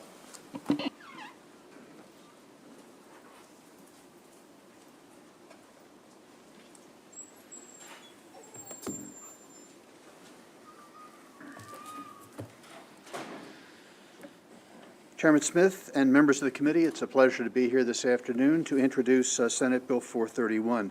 This is the annual bill sponsored by the Business Law section of the Maryland State Bar Association to clean up various and miscellaneous technical issues in the state's business law statutes. Fortunately, as in recent years, Bill Carlson is with us today to explain the extremely modest changes contained in this bill and to answer your questions. I will start things off with a brief overview of the few substantive changes that will be affected by the passage of this bill. The Maryland General Corporation Law permits stockholder meetings to be held in person or virtually. The deletion of Section 2-502.1 of the Corporations and Associations article and the accompanying revisions to Section 2-503 contained in this bill clarify how stockholders may participate in virtual stockholder meetings and how virtual meetings of large groups are run in practice. Presently, Section 2-501.1 and Section 2-503 are seen as duplicative, saying the same thing twice in two different ways, which has caused confusion. Senate Bill 431 also clarifies the procedure in Section 3-108 of the Corporations and Associations article for abandoning on a merger before it is effective. Finally, the bill makes explicit the date upon which a corporation will be considered dissolved. Three really minor changes in the law needed and requested by the business law section of the Maryland State Bar Association. And with that as an introduction, I give the proceedings over to Bill Carlson, who can further explain what's in this bill. Thank you. Thank you, Senator. Good afternoon. Thank you, Chair Smith, Vice Chair Waldstreicher, members of the committee. I'm Bill Carlson, Chair of the Maryland State Bar Association Committee on Corporation Law, and as Senator West mentioned, I'm here to speak in favor of Senate Bill 431. We thank Senators West and Waldstreicher for co-sponsoring this bill. We do review annually the Maryland State Bar Association, Maryland General Corporation Law and the Maryland REIT Law, looking for things where lawyers have been confused, where there's ambiguity, where corrections needed. In addition to the items that Senator West mentioned, I do want to mention that there's most mutual funds and most REITs in the United States are Maryland entities ahead of Delaware. And, you know, the first item is a little in the weeds, but more and more closed-end mutual funds of a certain type are being marketed that have a limited term. Most corporations have perpetual terms, a limited term, and the function is that it extends or dissolves or becomes perpetual upon certain things happening financially. And we're clarifying that in response to the markets wanting a little more clarity on that. And on the articles of dissolution that Senator West mentioned, many articles that we might file have a later effective date. I could file articles of merger saying it's effective 2 days from now. Articles of dissolution are effective when accepted by our friends at SDAT here. We want to have a later effective date, you know, so someone could say, I wanted primarily, so they could say, I'd like my corporation to dissolve December 31. And that was, you know, that's a common thing to do. You can't do it unless you file at that date. This past year, the state government was closed on December 31. People couldn't have year-end dissolutions. Maybe not a major thing for business in Maryland, but, you know, SDAT really works with us on things. So we try to correct things that lawyers have questions and work with SDAT. And I'm happy to take any questions, and I request a very favorable report. Senator Sidnor. Good afternoon. Good afternoon.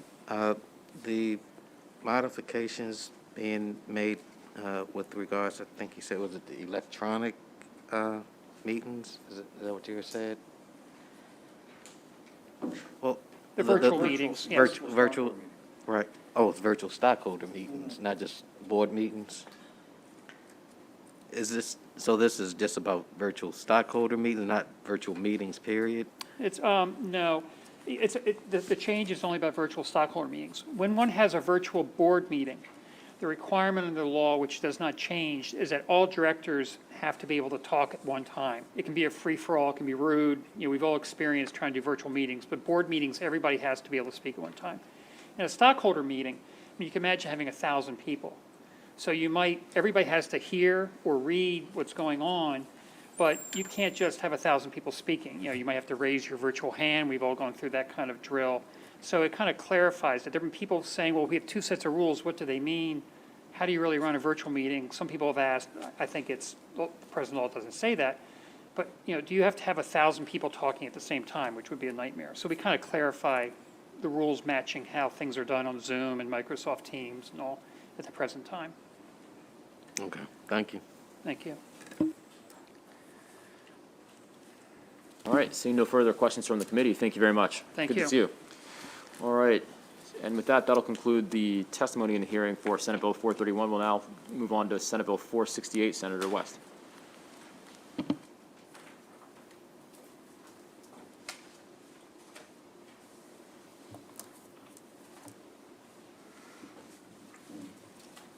Senator. Thank you, Mr. Chair. I'm pleased to present Senate Bill 468. This bill was brought to me by the Maryland State Bar Association's Estates and Trust section. Currently, Maryland law provides that in the administration of estates, the payment of commissions to personal representatives and the payment of attorney's fees, quote, may be made, close quotes, without court approval, so long as all creditors who have filed claims but haven't been paid yet consent in writing. The combined sum of such commission payments and attorney's fees does not exceed the maximum amounts permitted to be paid under the Maryland Code, and signed written consents are filed with the Register of Wills by all interested persons in the estate. The current law, therefore, under the current law, anyone who might have a possible objection to the payment of the commissions or attorney's fees can prevent such sums from being paid by merely refusing to execute the consent form. The use of the phrase may be made without court approval turns out to have caused difficulties because the words may be made leave open the possibility that the Orphans Court still may have a role to play. Assuming that all unpaid creditors and interested parties have consented to the payment of the commissions and the attorney's fees, there is no reason why the Orphans Court should get involved at all. There's no need for a petition for approval of the commissions and fees to be filed with the Orphans Court, no need for a court proceeding, and no need for the Orphans Court to enter an order approving the commissions and fees. All of that is simply a waste of time and money.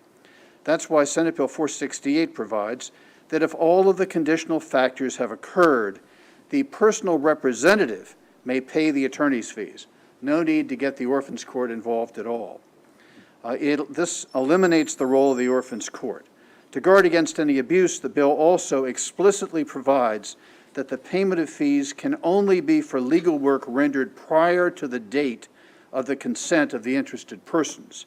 So it would be impermissible under the bill for the attorneys to apply for legal fees to be paid prior to the time that they've rendered their legal services. So that's what the bill's about. Jonathan Lasley, I think, is on my panel, and he will speak first to discuss the bill. Thank you. Nice to see you. Thank you, Senator West, Mr. Chair, members of the committee. Good to be back with you in person. Let me take you back to 1996. Back then, we had to petition if we wanted to get paid in an estate for any amount.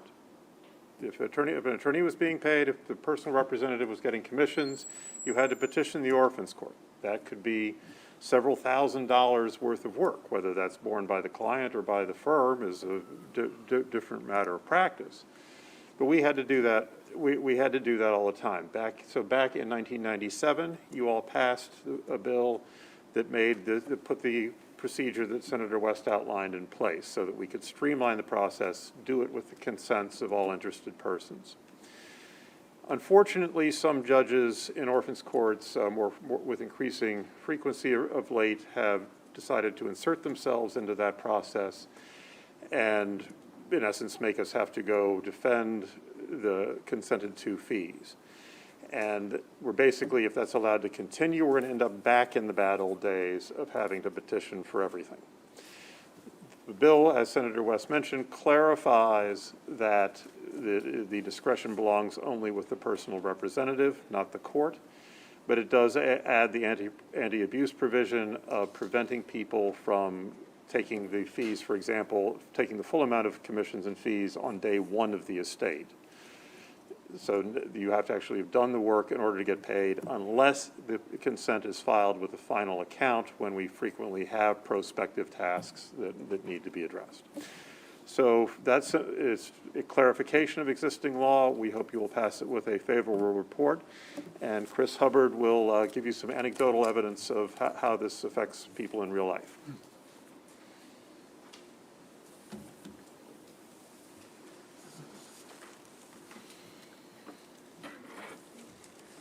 Good afternoon. My name's Chris Hubbard. I'm the chair-elect of the Maryland State Bar Association Estate and Trust Law Section, here in support of Senate Bill 468. So, as John said, this bill is designed to correct an ambiguity in the law that some judges in a particular jurisdiction, one or two, have used to deny legal fees that are below the statutory limit and for which all of the interested parties have consented. So this potential of not getting paid for the work that you've done is a real issue, especially for small firms and sole practitioners. And as a result, some are simply not taking on these estates in this jurisdiction where the issue has arisen. So I happen to be a sole practitioner. I have a full-time paralegal, 2 part-time paralegals. Every month I am paying payroll, taxes, rent, overhead, a monthly nut. I also have to pay that with my time spent at generating fees. I do pro bono work with my time. I train paralegals. I do administration work. I do some marketing, and I actually do actual law work. When I do that work, I really do need to get paid for it. If I don't get paid for it because of a denial of fees, then it comes out of my personal account. It's a tight pinch. Therefore, I'm going to think twice, and a lot of people in my position think twice about taking on these estates, especially those on the smaller end of the spectrum. It also affects personal representatives because they have a smaller pool of attorneys to select from. And it is an access to justice issue. I urge your favorable report on Senate Bill 468. Excellent. Senator Castley. Current law, is there a requirement that the attorney document the hours spent and expenses for which they're seeking payment? No. Under the current law, if you meet the 3 tests, you can receive the consents. It's the total amount requested over the whole administration is less than the statutory formula, and the consents are filed with the Register of Wills. Then the fee can be paid. We are working with the Orphans Court judges to improve the consent form, such that there would be a requirement that people be given the opportunity to examine the billing records involved, but that would be best done through the rules process as part of the consent form. Yeah, I guess the only part that troubles me is whether, I mean, I don't have any problem with where you're going, but it seems as though there ought to be some requirement that people know right up front what the attorney's fee structure is on this, or at least, because as I read it right now, the deal can be between the PR and to get the consents, do you have to disclose to all the people who are consenting what the attorney's fee is, or? Oh, yes. Yes. So you take the consent form says, this is the size of the estate, this is what the allowable figure is under the statutory formula, this is how much we are requesting to pay to attorney A, attorney B, the personal representative, whoever else, and all interested persons receive that and have the opportunity to consent. Right. They obviously have, each of them has veto power. So if somebody says, we're not consenting, that's the end of it, we have to go petition. So obviously, if somebody comes back and says, I need to see the billing records, you're going to have to disclose that. Okay. I mean, I guess it makes it sort of similar to any other attorney-client matter, where if you have a PI case, you don't go to the court for Well, and it's, approving. and it's even, it's very, very similar to that, except you've actually expanded the pool. So, pool I of mean, who has typically, to the PI case is between you and your client. Right. This is between you, your client, who's the personal representative, and everybody who's interested in the estate. Right. And this doesn't in any way impact the attorney's fees over the threshold? No. That's the same If it's process. over if it's over the threshold, you've got a petition. Okay. Thank you. Welcome.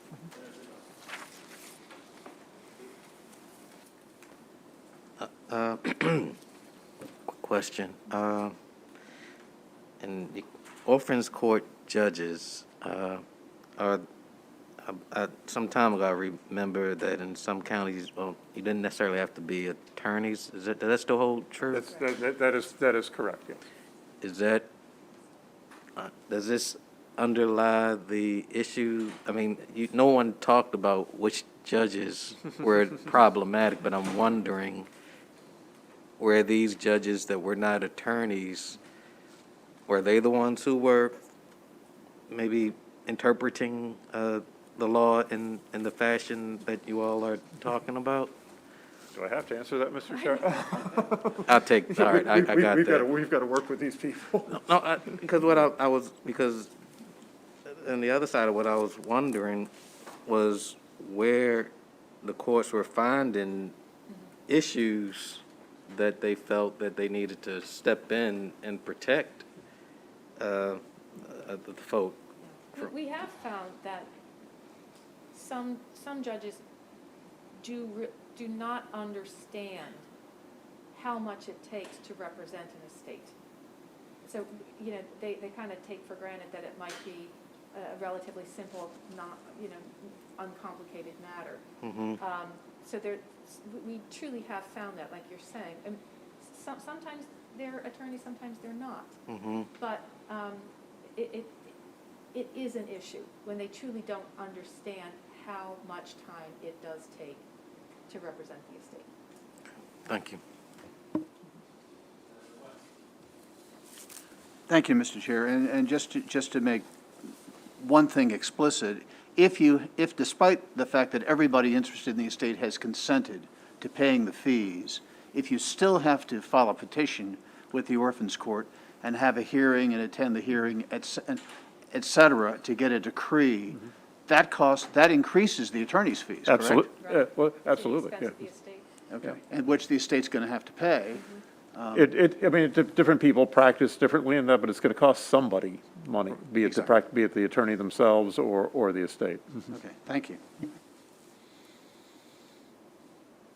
All right, excellent. Seeing no further questions from the committee, thank you both very much. Thanks. Thank you, Senator West. All right, and with that will conclude the hearing for Senate Bill 468. We'll now move on to Vice Chair Wallstreicher with Senate Bill 447.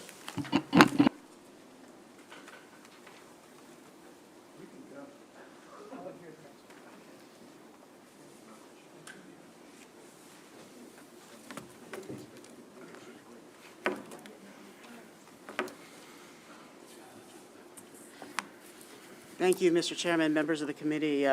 We hear a lot of terrible stories in this committee, and you're about to hear another one, but it's pretty rare that we hear a terrible story related to ESTAT. Now, just to be clear, ESTAT wasn't the problem here. In fact, ESTAT helped write this bill because the story that you're about to hear requires a solution. But unfortunately, ESTAT's hands were tied by current law, and this bill remedies that. And so I want to thank ESTAT for their assistance in putting together this legislation. I don't want to ruin the story for you, but at the crux of this is the fact that, you know, we do a lot of expungement work in this committee when it comes to judiciary case search and police files and the like. But when it comes to ESTAT, a once legitimate but now bad address cannot be expunged from their records. And that can wreak havoc on property owners who have the new address that is the bad address of the original registrant. And so with that, I want to, Mr. Chair, introduce my constituent, Ms. Sasha Gottlieb, who brought this bill to me and my cross-file delegate Solomon. She lives in my legislative district and will share what happened to her and why this bill is the appropriate remedy for that situation. Thank you, Mr. Chairman.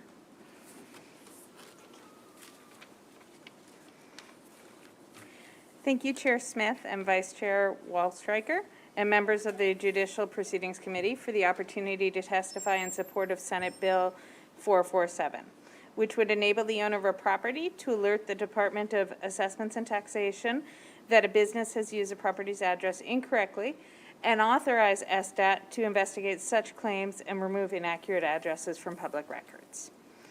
My husband and I purchased our current home in Rock Creek Forest neighborhood of Chevy Chase in March of 2013. The former owner of our home previously registered several business entities at our address for our home and did not correct these after quitting the property. From the time we took up residence through the beginning of this month, we have received literally scores of pieces of mail from the municipal governments, tax and legal professionals, and others addressed to the previous owners. Not long after we took up residence, an off-duty police officer, open carrying a pistol, knocked at our door as we sat down to dinner with our daughter, who was then an elementary school student, intending to serve process on this former owner. We had to show our photo IDs to conclude this unfortunate imposition on our family's private time. On several other occasions, contractors have shown up at our door at various times of the day to collect unpaid bills. We've contacted the former owner of our home many times to ask that he update public records for his businesses, and we still receive mail and knocks on our door intended for him. Please note that this former owner has not resided at our current home since 2007. The public record reflects the lack of consideration embodied in this former owner's business practices. In July 2000, this individual accepted a plea bargain to resolve criminal charges brought by the District of Columbia in Superior Court related to his conduct as the owner of DC rental properties.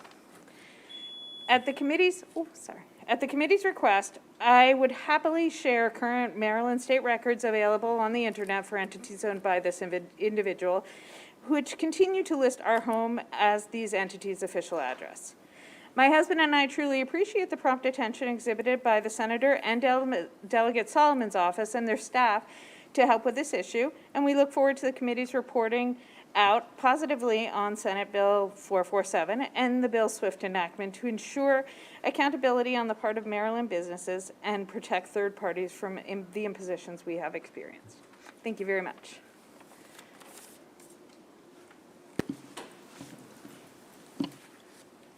And then I'm Jonathan Glazer, Legislative Director with SDAT. I'm here for technical questions. Thank you.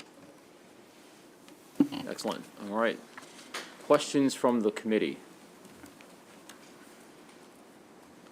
All right. Thank you, Senator Waldstreicher. Ms. Gottlieb, thank you very much. All right. With that, that'll conclude the testimony and the hearing for Senate Bill 447. We'll now move on to Vice Chair Waldstreicher with Senate Bill 559.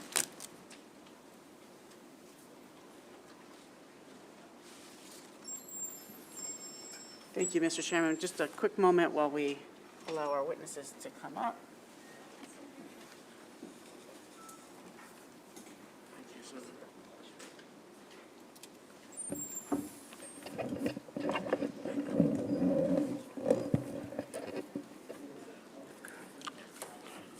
All right, thank you, Mr. Chairman, members of the committee. Separate topic here.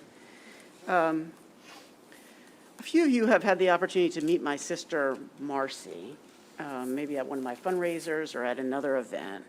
Now, my sister is not the reason I've put in this legislation, but her life is a good example about why this bill is necessary.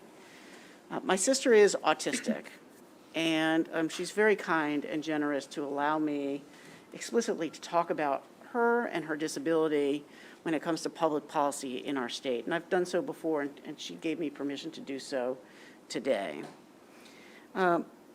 My sister can struggle to make really big decisions about her life, medical decisions, decisions about contracts to sign, relationship decisions.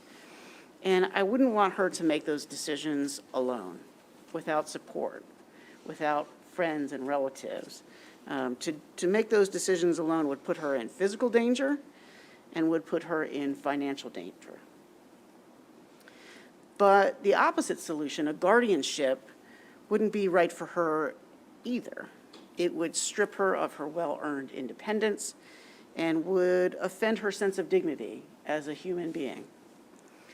And so there has to be an accommodation for people with disabilities, so they're not forced to make decisions wholly on their own or to abide by decisions completely made by others. Well, there is such a midpoint. It's called supported decision-making. It's a simple accommodation for people with disabilities. It allows people with disabilities to have a trusted adult assist them in making big life decisions, including decisions related to medical care, housing, marriage, and legal contracts. This accommodation is not new. It's not novel.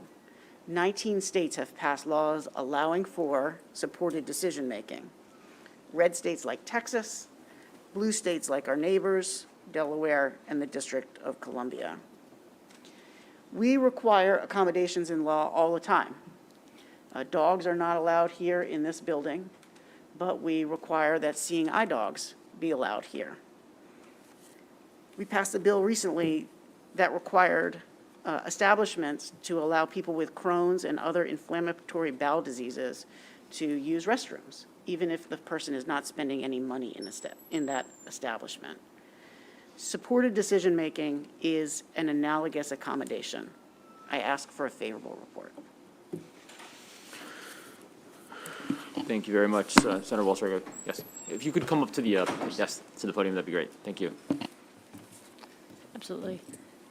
Chairman and honorable members of the committee, my name is Megan Rusiano. I'm a managing attorney at Disability Rights Maryland, formerly Maryland Disability Law Center.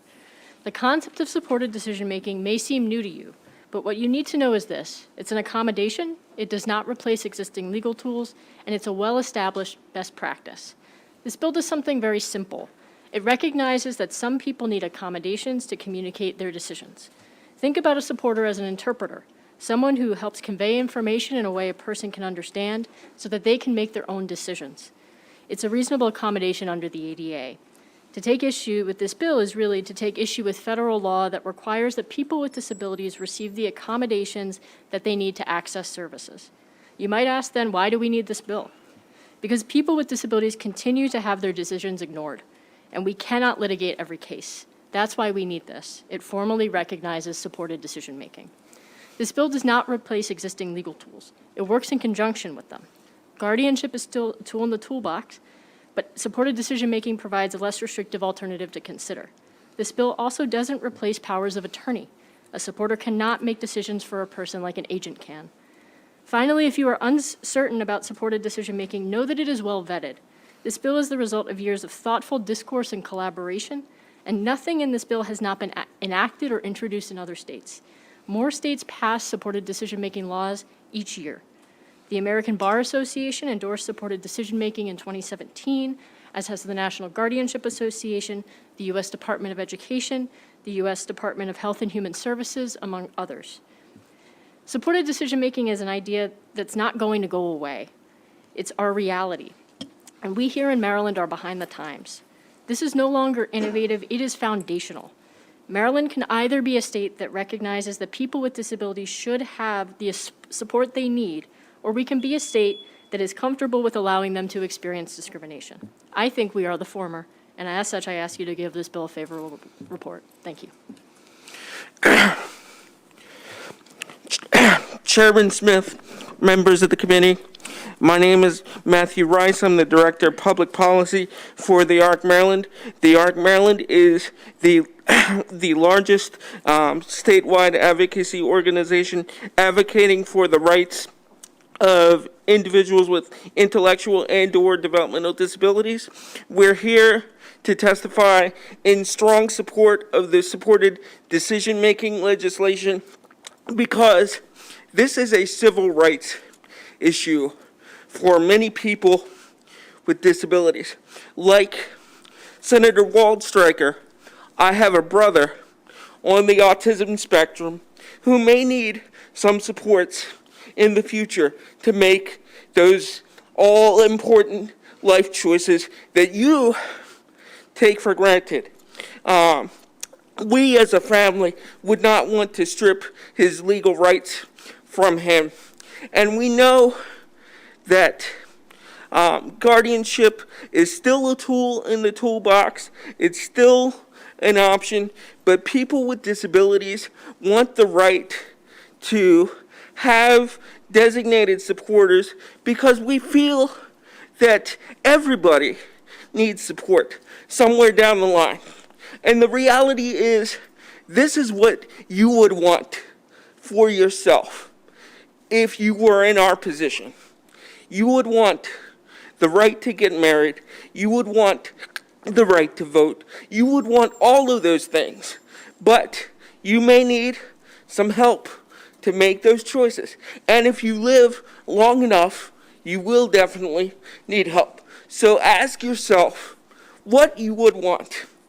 Maryland has consistently been a leader in civil rights legislation.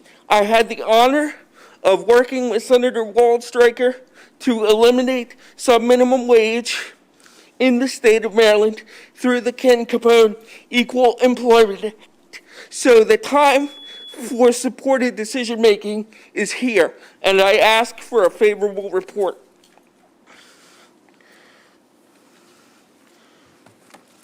Good afternoon, Mr. Chair, members of the committee. I'm Rachel London, the Executive Director of the Maryland Developmental Disabilities Council.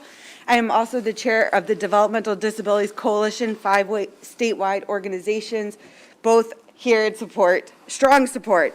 Obviously, this increases self-determination and self-control and gives people options.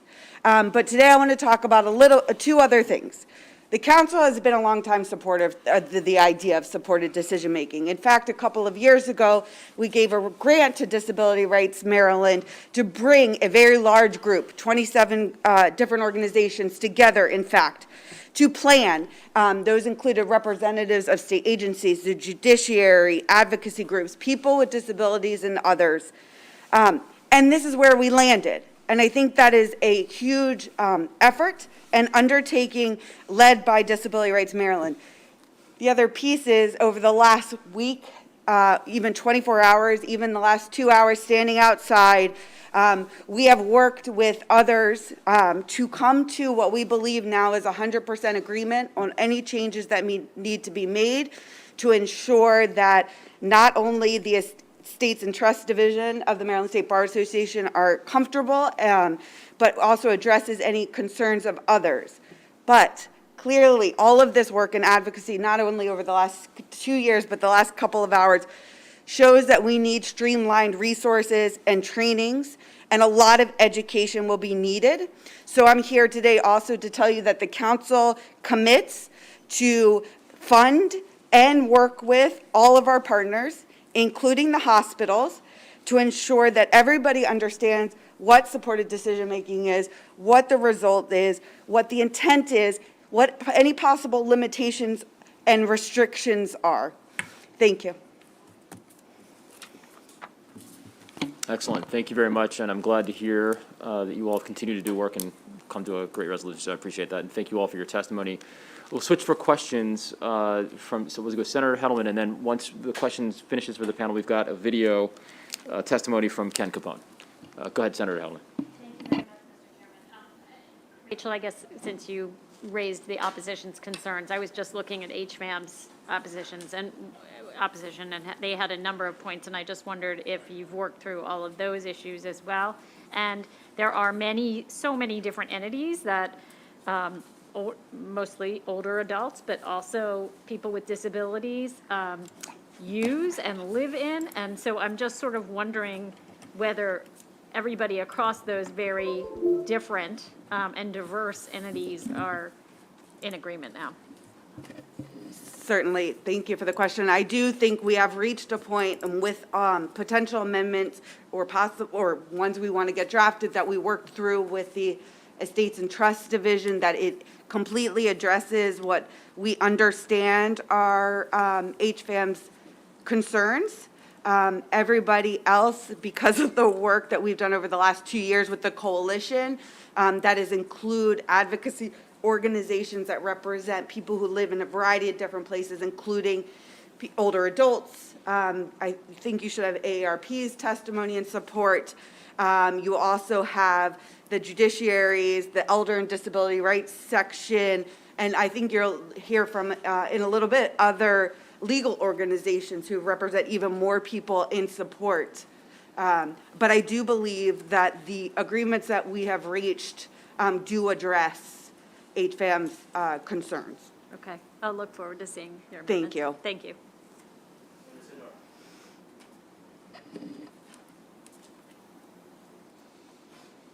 Thank you. Senator Wallstreicher, I was actually looking, and I think this is the first bill that I can remember that I saw a letter of support from the Maryland Judicial Conference. So, I mean, that's pretty amazing feat.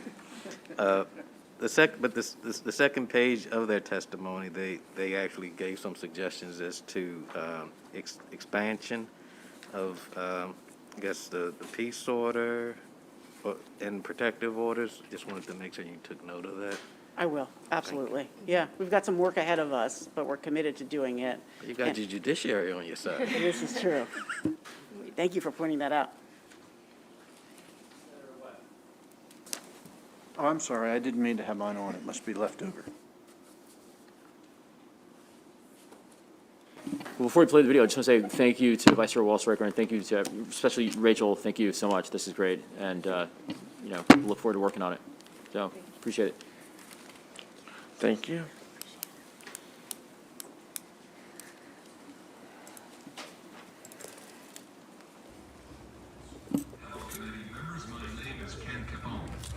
I am the Director of People on the Go at Maryland, which is Maryland's statewide self-advocacy organization.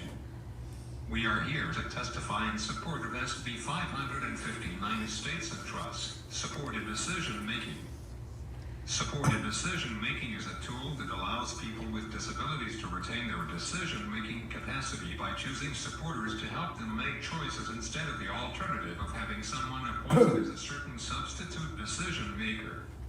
With the introduction of supported decision-making, people with disabilities have the opportunity to do really what people without disabilities have done when it comes to having input in life choices.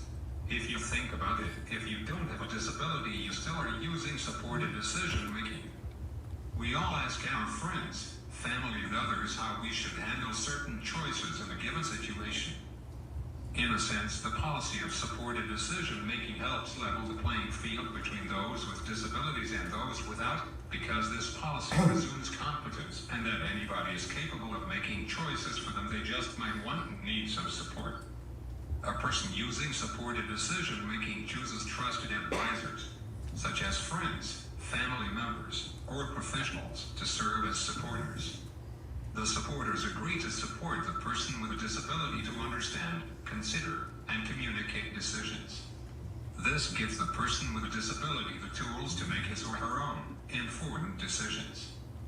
With supported decision-making, I was able to get advice, information, and communicate decisions with supporters, and retained my ability to make my own decisions on important issues like purchasing a house, trust and estate documents from my deceased mother, and purchasing a modified van. With supported decision-making, you supporters do not make decisions for you like a certain substitute decision-maker may decide if appointed to do so. We feel supported decision-making is important for people with disabilities and their families as an alternative to guardianship. This method of assistance allows for people with disabilities to have the input from their family and other key supporters recognized without taking away the person's legal rights to make the decisions. Historically, we have not presumed competence when it comes to people with disabilities being able to make appropriate life choices. Some examples include the area of finance and managing one's own money, choosing where with whom to live, and even whether or not you can refuse or accept medical treatment. Some families have turned to guardianship to make some of these life decisions for their loved ones, even though guardianship was not necessary. In conclusion, supported decision-making give options for those seeking to retain independence with supports and the dignity of presuming competence. We ask for a favorable report. Thank you.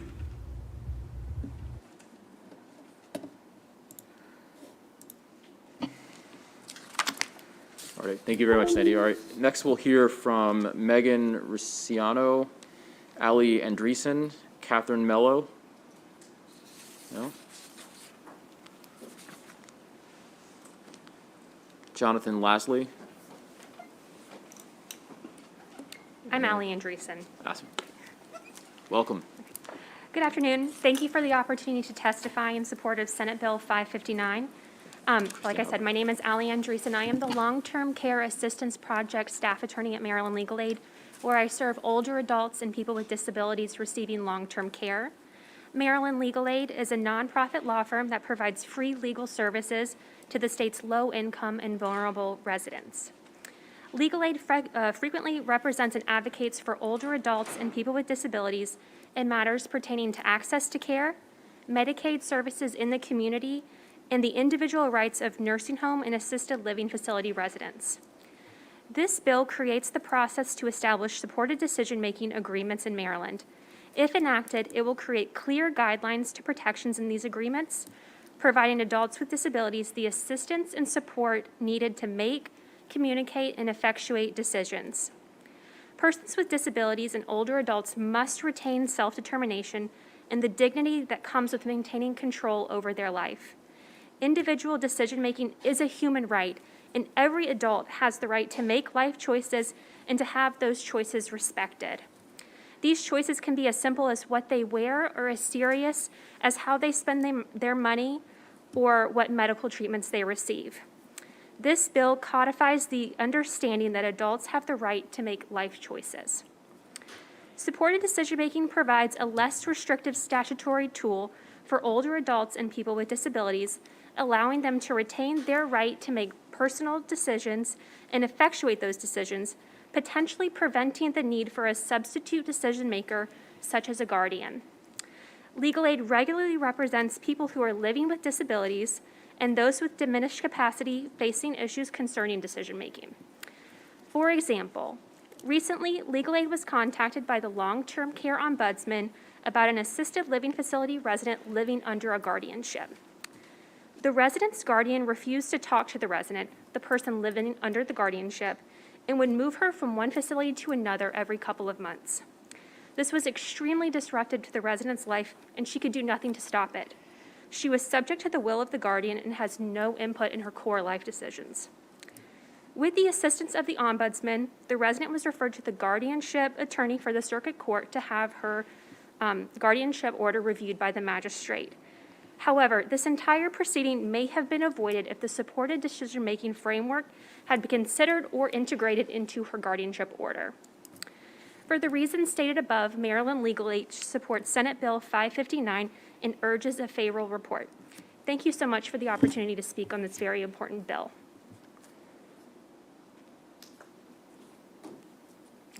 Okay. Good afternoon. I'm Catherine Reinhardt Mello on behalf of the Brain Injury Association of Maryland, and we support Senate Bill 559 and the guidelines that it outlines that would make supported decision-making plans and the process very clear for Marylanders living with a brain injury. Our organization is 39 years old, and we provide advocacy, education, and work and research partnerships to promote the health and prevent brain injuries whenever possible. We're also part of the No Wrong Door system for long-term care services, and we regularly get calls from family members, usually, seeking guidance on guardianship and what to do when they feel like their loved one can't make a decision anymore. And we provide them with the alternatives to guardianship, a bit about supported decision-making, and we've also hosted a training on supported decision-making. A brain injury can cause physical, cognitive, and emotional changes that may last for a short period of time, like a person sustaining a concussion, but they can also last a lifetime.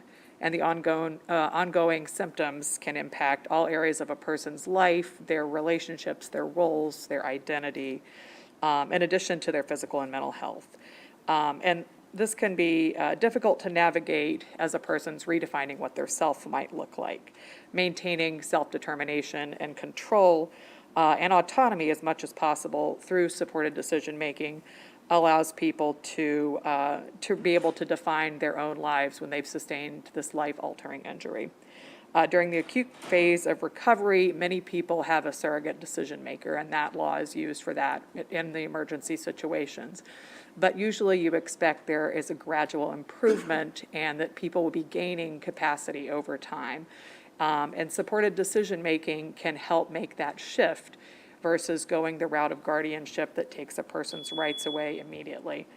For those reasons, we support Senate Bill 559 and hope you'll give it a favorable report.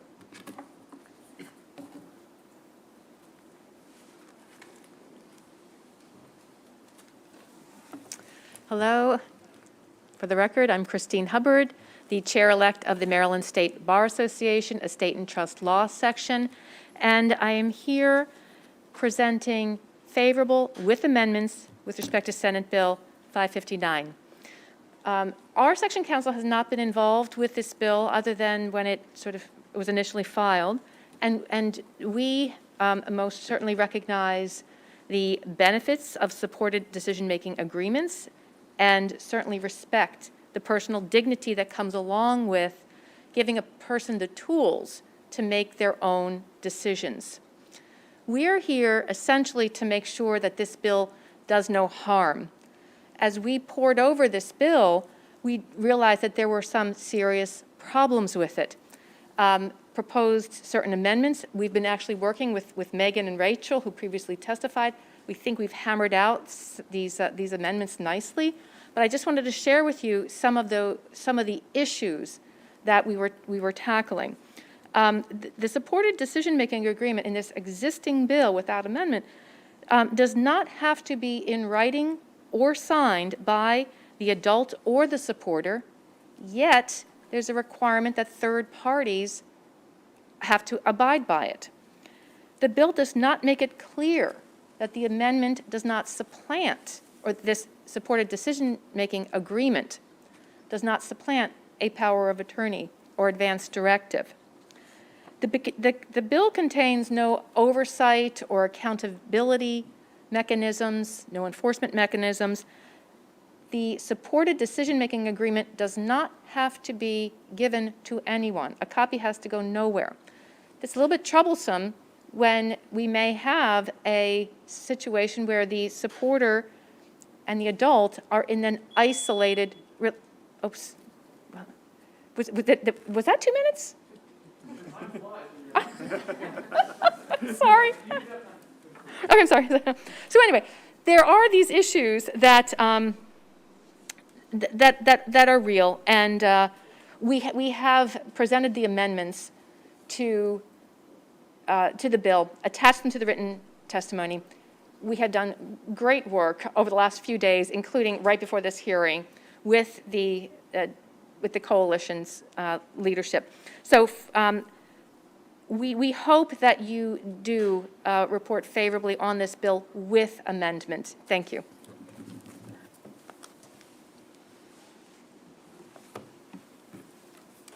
Thank you, Mr. Chair, members of the committee. Thank you, Senator Waldstreicher, for introducing this bill. I'm Jonathan Lastly on behalf of the Estate and Trust Law section of the MSBA, and I'm just going to quickly walk through the amendments. Chris outlined the problems that we see with the bill. As she said, we've worked with the coalition to hammer out language, some of which is in your written testimony, some of which was worked out shortly before this hearing, and will be forwarded to you. In fact, I have to do some wordsmithing when I get back to my office on one piece of it. But the basic concept is that we've ensured that the agreement now must be in writing, that it is signed by both parties, and that both parties' signatures are witnessed by two witnesses who are not parties to the agreement.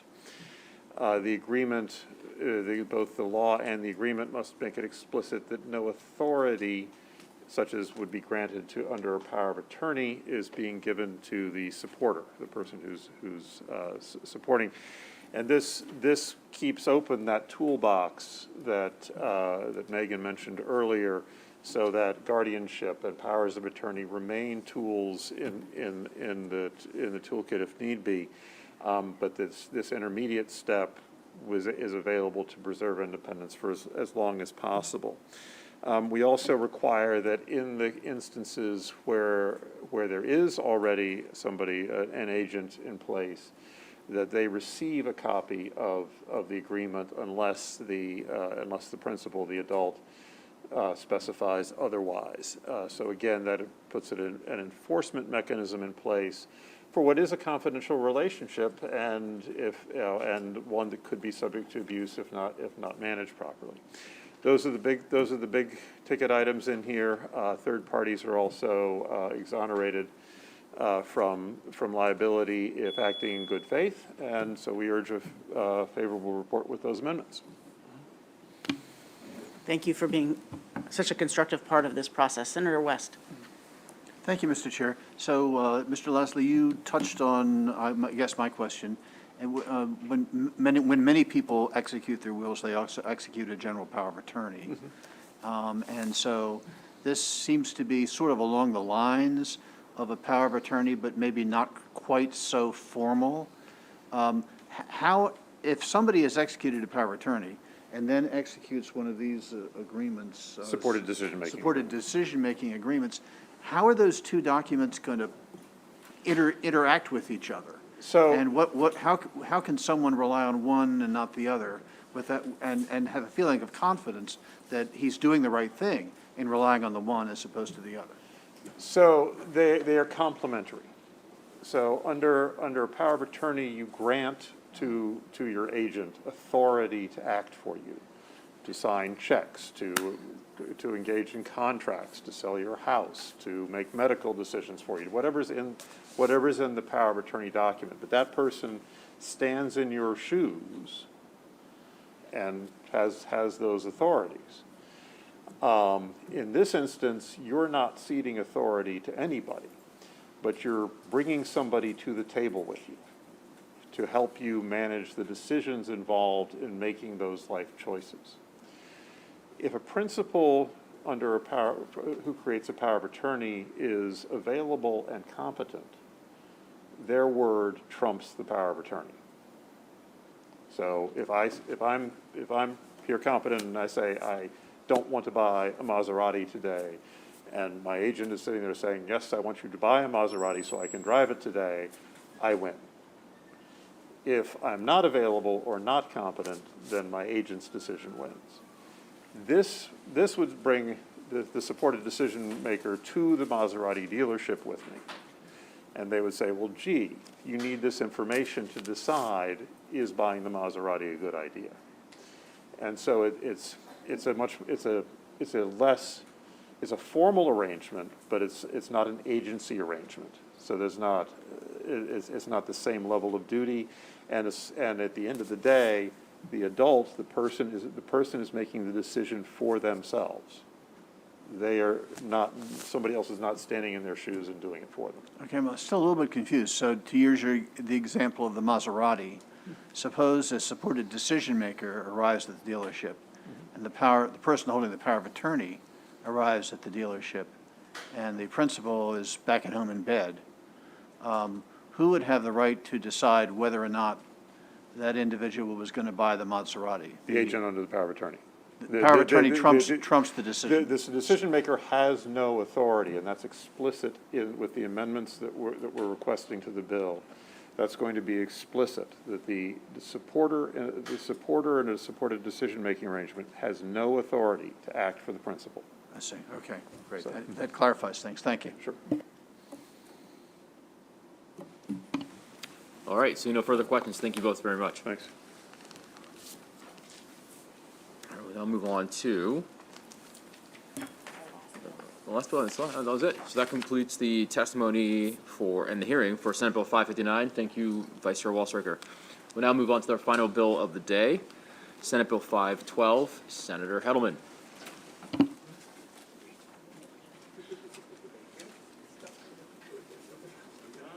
Thank you very much, Mr. Chairman. Can I have my panel come up too? Please.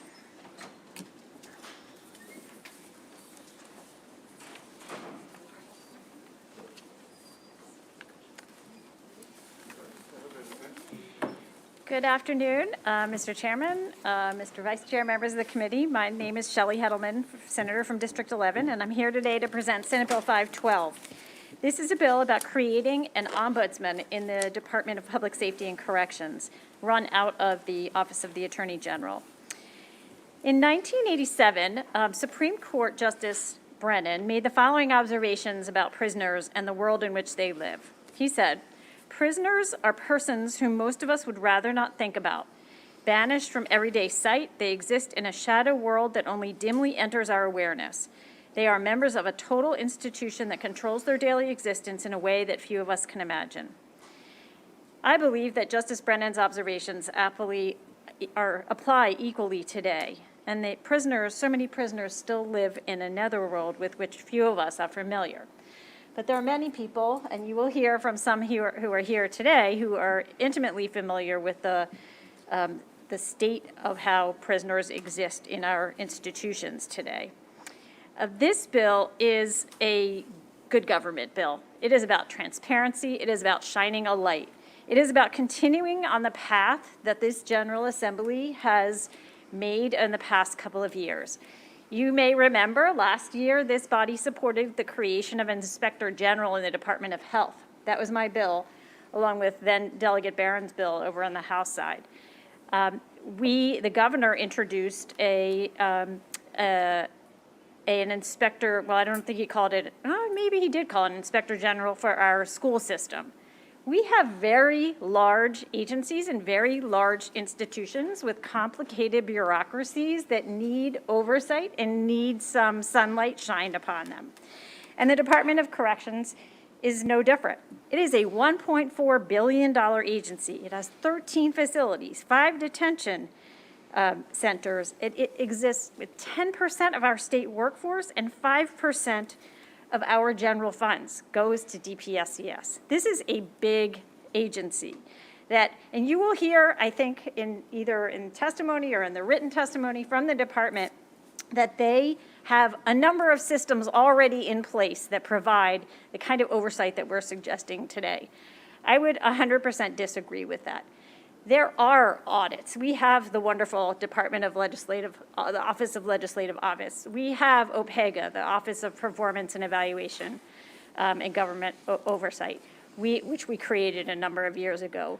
There are the Commission on Standards. We have entities that do provide some oversight, but they are all with notice to the institution. You will hear about the Juvenile Justice Monitoring Unit today that was created in the face of a scandal a number of years ago at the Department of Juvenile Services that has a pretty terrific relationship with the entity that it serves to shine a light on. This is not about creating an adversarial relationship between an OIG or an ombudsman and the agency. It is about making the agency safer, better, more transparent, more effective than it currently is. Since 2008, there have been a number of major scandals in different correctional facilities. There were 17 correctional officers fired charged with assault and abuse in 2008 and 2013. There were issues with guards. And they were among 13 female guards at the Baltimore City Detention Center were among 25 people indicted by a federal grand jury for bribery, racketeering, et cetera. In 2016, 80 people, including 18 correctional officers, were indicted for similar crimes in Eastern Correctional Institution. 17, Jessup had also another scandal having to do with gangs. 2019, also in Jessup, there were 20 defendants arrested on federal charges alleging drug trafficking, et cetera. Not just these scandals, but everyday occurrences that we know about. And personally, as a legislator, I hear from people who are in correctional institutions all the time that they are not getting the appropriate medical attention that they need. I just heard about someone this morning who has tested 3 times positive for Hep C and was told by their medical doctor that they needed a scan of their liver, and that had been ordered months and months ago and still hadn't been conducted. So there are regular occurrences of healthcare attention that needs to be provided, as well as security issues and, frankly, maltreatment issues that need to be have effective avenues for address. You will also hear about the administrative remedy process through the inmate grievance process, and that exists. But I think from some folks up here will talk to you about how it doesn't really work the way it's supposed to work. The inmate is supposed to provide a complaint to sometimes they might be complaining about the person they have to turn the complaint into. Again, the people who are supposed to provide the kind of oversight have to notify the institution when they're coming. There's nobody who just shows up, like you'll hear today that happens in the Juvenile Justice Monitoring Unit. So I'm going to stop right now. I am going to say one more thing. I did have an opportunity to speak to some folks in the Department of Juvenile Services, and it's probably not without bumps in the road, but the relationship now, I think, between the department and the monitoring unit, which is run out of the Attorney General's office, has been extremely effective. And I think both sides would agree that it's worked well and that they are both better off for it. So I'm not going to steal my witnesses' thunder, but I just ask for your favorable consideration of this really important bill. Thank you.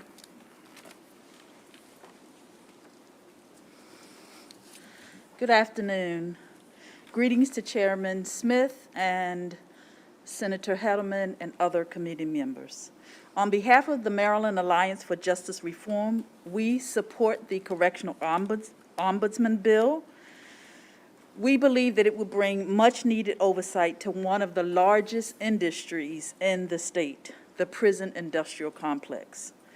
Prison walls were built to keep individuals detained, but they also serve to keep the public out, to not know what's going on. Unless you have a family member, a loved one, a person who is a staff worker or a volunteer, it's often common that we don't know what's happening behind the walls.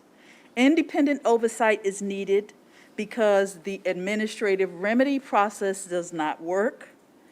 Individual and class action lawsuits to resolve matters are costly and time-consuming. Regular monitoring and reporting by an ombudsman allows for early detection of problems and addressing them through mediation and conflict resolution, as indicated on page 9 of the bill. The bill would give the ombudsman the authority to conduct unannounced visits, as was indicated by Senator Hettleman. This bill would also create a community-based advisory board to support the Ombudsman Office and help them identify appropriate matters to investigate. For the last 2 years, men and women behind the walls in Maryland's facilities have been on 23-in-1 lockdown. The letters that our organization has received complain about lack of medical care, lack of COVID protocols. You will hear the department talk about their ARP process. It doesn't work. Secretary Green sat before you on January 25th and talked to you about how the department operates. His description of what happens behind the walls is far different from what we hear from the men and women. Thank you.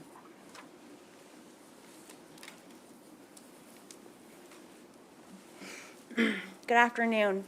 My name is Rebecca McAfee. I was incarcerated at Baltimore County Detention Center in 2019 for non-criminal traffic violations. The current grievance procedure is not working.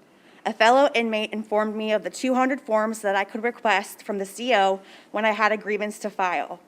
A few grievances I had while at BCDC are as follows. I wasn't released after my bail was posted. I spoke with multiple DOC staff regarding this issue. There was no help. SEALs would withhold food from me, in which I lost 30 pounds. I witnessed a fellow inmate attempt suicide and not receive any medical attention for 24 hours. When I came back to BCDC after my court date, I found drugs planted in my cell and in my laundry bag. If I had been released that day, I would have been charged with felony drug charges. I told a sergeant about this, and this was brushed under the rug. My inmate uniform was taken from me, and I was left naked in a cell for 48 hours. The CO that placed me on this type of watch claimed that I was suicidal. I was not suicidal. A CO had kept me locked in for a majority of her shift for no reason. I asked her for a 200 form. Instead of receiving the 200 form, I was locked in for 8 days.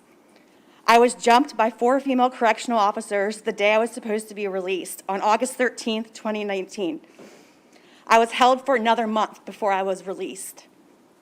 I didn't feel safe to follow the grievance procedure in requesting a 200 form. The oppressed cannot address their grievances to the oppressor and should not be required to do so. The people that are facing these injustices are our fellow neighbors, our friends, our mothers, our fathers, our sons, our daughters, our aunts, and our uncles. As the elected legislators for Maryland, you have the power to end the current broken grievance process by passing this bill and allowing an outside agency to step in and oversee such grievances, and hold DOC staff accountable for their continued inhumane treatment of the citizens of Maryland. Thank you for your time.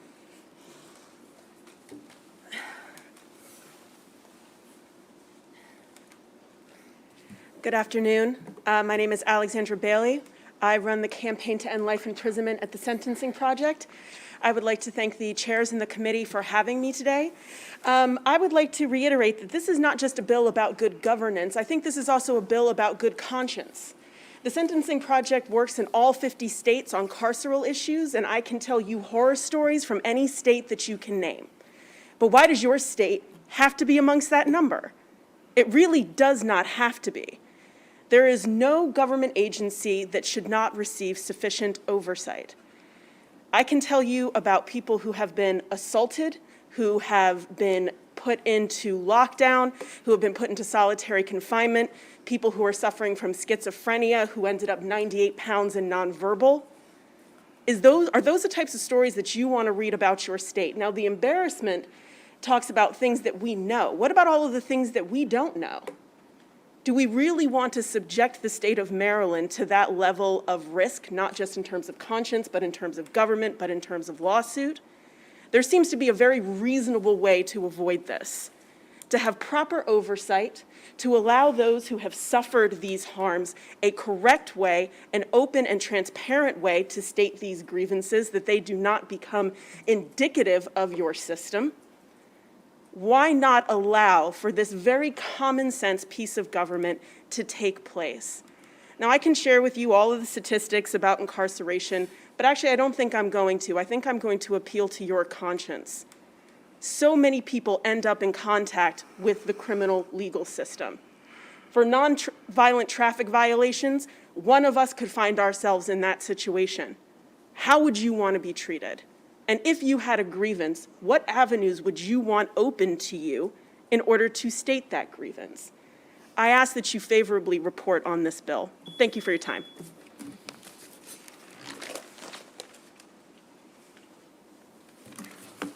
Chair Smith, Vice Chair Wallstreicher, honorable committee members, Nick Maroney from the Juvenile Justice Monitoring Unit. We are an independent state agency housed at the moment in the Attorney General's office. I've been working there as a line monitor, visiting unannounced detention facilities for kids and placement facilities, which would be the prison equivalent for kids, for approximately 15 years, and I now direct the office for the last perhaps 10 years or so. Just for the record, although we are independent, I do have the knowledge that the Attorney General has also submitted written testimony in support of this bill, just FYI, and you also have my written testimony. I'm very happy to be here today because I think this is well overdue. We're talking about, as was mentioned, over $1 billion agency that doesn't have any external oversight. Can we really say that that's a good idea? Was it a good idea for the Baltimore police not to have any external oversight? How does a situation occur where there is rampant corruption that goes on for years and years, and would that happen if there was proper external oversight in that situation. We also heard about the situation in the detention center downtown. And it wasn't just a few bad apples that ended up charged by federal authorities. The whole system was being run from the inside by gangs. That was the situation. If there was unannounced visits, if people who were incarcerated were allowed unfettered access to independent entity, would that kind of thing be able to happen? Would it be able to be sustained over years? I certainly don't think so. We were founded on the back of widespread systemic abuse issues in the juvenile justice system.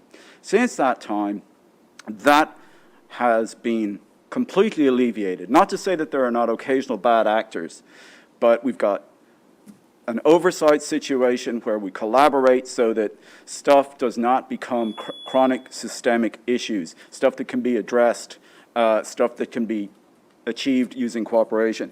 I really strongly recommend the committee to give a favorable report to this bill, and I'm happy to take any kinds of questions. Thank you so much.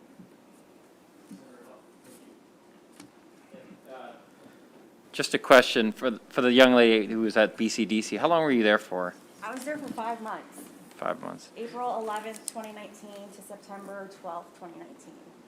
And you said you lodged complaints while you were there? Yeah. And nothing ever came of them? Nothing came of any of them. Okay.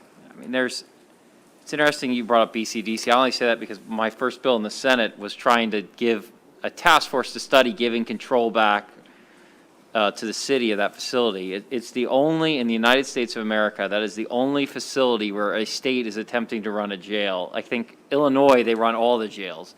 In Maryland, we have this awful model where every jail is locally controlled except for that one. And the state of Maryland has never been able to run that jail correctly. So I'm sorry that happened to you. All right, thank you. I appreciate that.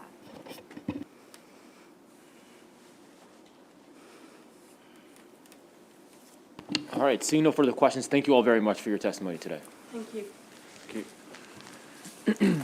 Okay, next we'll hear from, is Melissa Rothstein here? No, come on up. Shakina Braveheart, Keith Wallington, and Jennifer Basket. Mr. Chairman, I won't be testifying. I'm just here in support of the bill. Shakina's testifying for it. Excellent. Okay, thanks. Good to see you, though. Likewise. Yeah.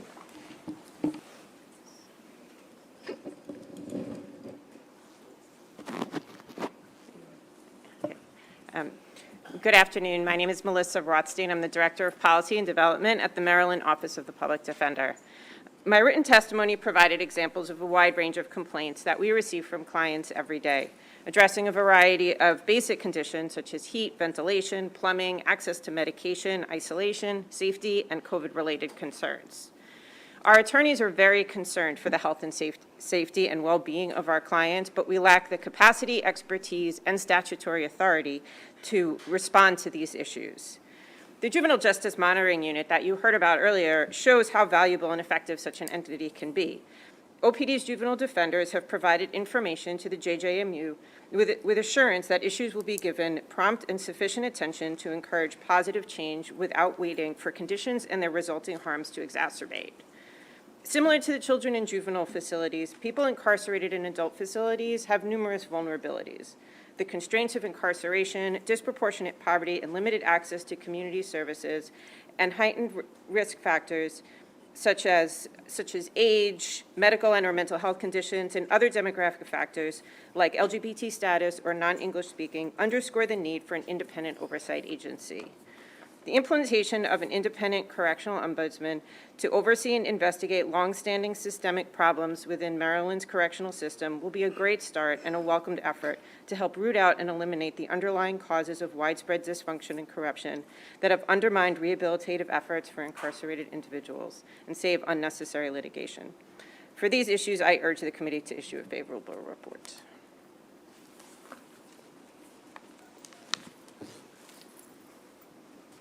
Good afternoon. I'm Shakina Braveheart with the Justice Policy Institute, a national research and policy organization with expertise in criminal and juvenile justice issues. By way of my background, I've had the opportunity to view the correctional system from several different angles, First, as a former juvenile life skills and wellness facilitator at Baltimore City Detention Center. Secondly, as an individual directly impacted by the system. And lastly, as an advocate for persons currently incarcerated. These experiences inform my support of Senate Bill 512. Most correctional officers and incarcerated individuals agree. Both groups want safe, well-run institutions. Correctional management want to reduce deaths, lawsuits, injuries, workplace grievances, and SB 512, Correctional Ombudsman Prison Oversight, will help to achieve that. DPSCS's administrative remedy process, ARP, is riddled with loopholes that make it nearly impossible to file a complaint, let alone gain meaningful recourse. ARP forms are rarely accessible. Prison librarians have been reprimanded for helping inmates by printing the online version of ARPs. And inmates are prohibited from filing ARPs without the signature of a lieutenant. Stationed as supervisors within shift command offices, lieutenants remain inaccessible to inmates, making it virtually impossible to sign and process complaints. And in rare instances, when lieutenants are located, they defensively state they are not obligated to sign forms. Ask a warden, and they will tell you that the process is this way to discourage inmates from filing frivolous complaints. But the reality is, it unlawfully obstructs individuals from filing legitimate grievances as well. And I can imagine it's as difficult for staff.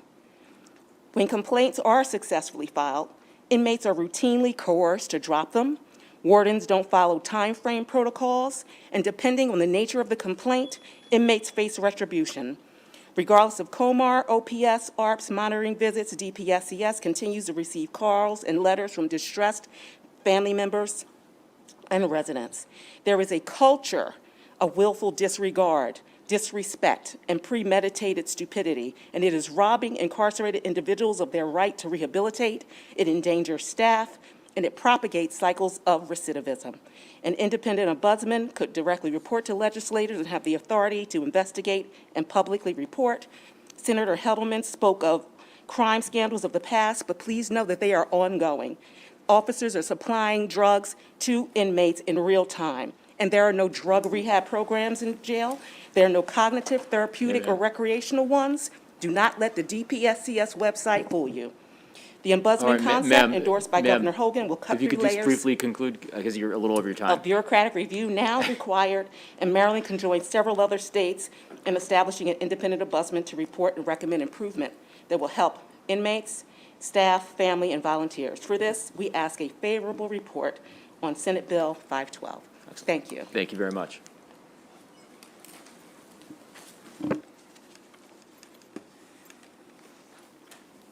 Good afternoon, Chair Smith. I believe you called Jennifer Beskid, but it was difficult to hear. Good afternoon, Chair Smith, Vice Chair Waldstreicher, and members of the Judicial Proceedings Committee. My name is Dr. Jennifer Beskid, and I am the Director of the Office of Government and Legislative Affairs for the Department. I just want to reiterate that the Department operates 13 state correctional facilities and the Baltimore City Pre-Release Center. We do not operate county correctional facilities. I'm here today regarding Senate Bill 512, which would create a separate investigatory entity whose actions would hamper the agency's abilities to conduct day-to-day operations due to the amount of resources that would be dedicated to this oversight. The agency is already subject to a number of internal and external audits, and there are in place a number of mechanisms and processes to resolve any concern an incarcerated individual may have. The department is subject to thorough federal audits and reporting requirements as stipulated by federal law through the Prison Rape Elimination Act. Another external auditor is the American Correctional Association, the ACA. Currently, 7 of the department's 13 correctional facilities are accredited by the ACA. ACA audits are conducted every 3 years, and the auditors are not from Maryland. They conduct audits across all shifts and primarily audit compliance with policies and procedures, as well as everything from the physical plant to services and programs while interacting with incarcerated individuals and staff. The General Assembly has already established 3 separate entities that audit the department. As stated, the Maryland Commission on Correctional Standards, the Office of Legislative Audits, and the Office of Performance Evaluation and Government Accountability. at least 3 of these entities, PREA, ACA, and MCCS, conduct interviews with incarcerated individuals, and the PREA audits are especially concerned with vulnerable populations. Realizing the intent of Senate Bill 512 is to ensure the safety of the individuals in the care and custody of the department has several means to address and rectify the concerns of the incarcerated population, and these means will be discussed by my colleagues. Thank you for your time. Excellent, thank you. And then, again, just for clarification, for informational purposes only, David Green and Cleveland Friday.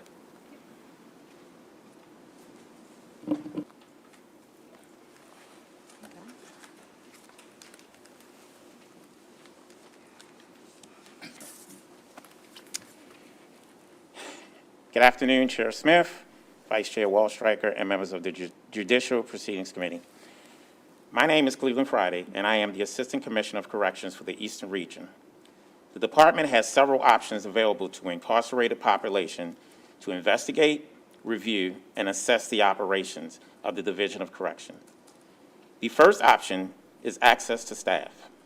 Many times when an incarcerated individual has a concern, they approach the staff, and working collaboratively, they frequently resolve the matter without further escalation. Incarcerated individuals have access to a variety of staff throughout the day to include correctional officers, supervisors, administrators, and even the executive staff who frequently avail themselves to the incarcerated population. We also have case managers, social workers, chaplains, medical personnel, mental health professionals, educators from the Department of Labor, and volunteers. If an incarcerated individual does not trust employees or volunteers, their family members are always welcome to contact us. Examples of the manner in which incarcerated individuals can communicate with their concerned loved ones include through phone calls, video visitation, letter writing, and in-person visitation. Family members and incarcerated individuals can contact the department via an anonymous tip line or the newly created Office of Constituent Services. And in some cases, they have actually reached out to us through your body. Many times when a concern or complaint is brought to our attention, a welfare check is conducted, and this frequently results in a resolution. I respectfully request the committee to consider these mechanisms already in place when debating Senate Bill 512. I have been employed with the department for almost half of my life. I am proud to be a correctional professional. I am proud of the job that we do. Thank you.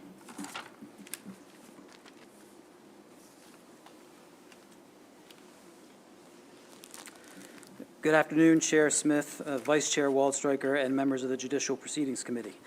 My name is David Green, and I am the Assistant Warden at the Dorsey Run Correctional Facility.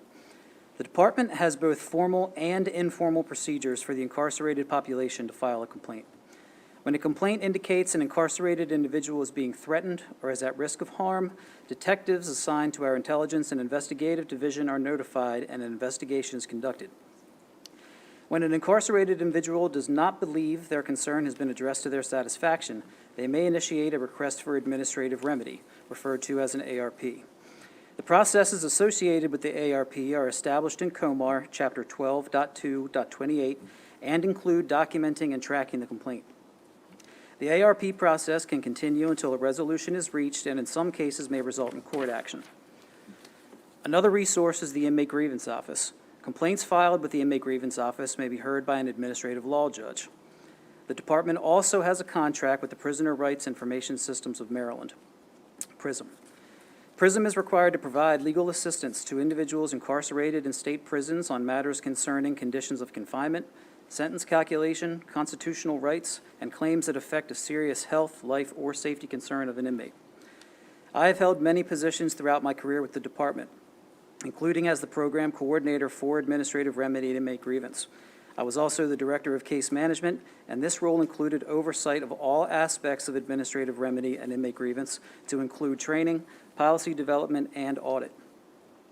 The department is subject to the oversight of several legislatively established entities and also has made strides to improve transparency, including the availability of a tip line, dashboards, and increased use of our website and social media platforms to inform family members and the public throughout the COVID-19 pandemic. I ask the committee members to consider the information provided in our testimony and the impact of an additional level of oversight being implemented as we continue to navigate these extremely difficult times when debating Senate Bill 512. Thank you for your time, and I'm available to answer any questions. Senator Sidnor.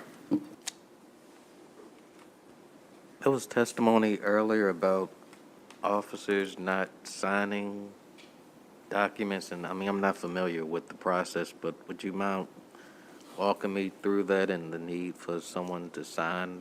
Sure. The standardized form for an incarcerated individual to request an administrative remedy does include a signature and receipt line from the staff person who accepts that complaint.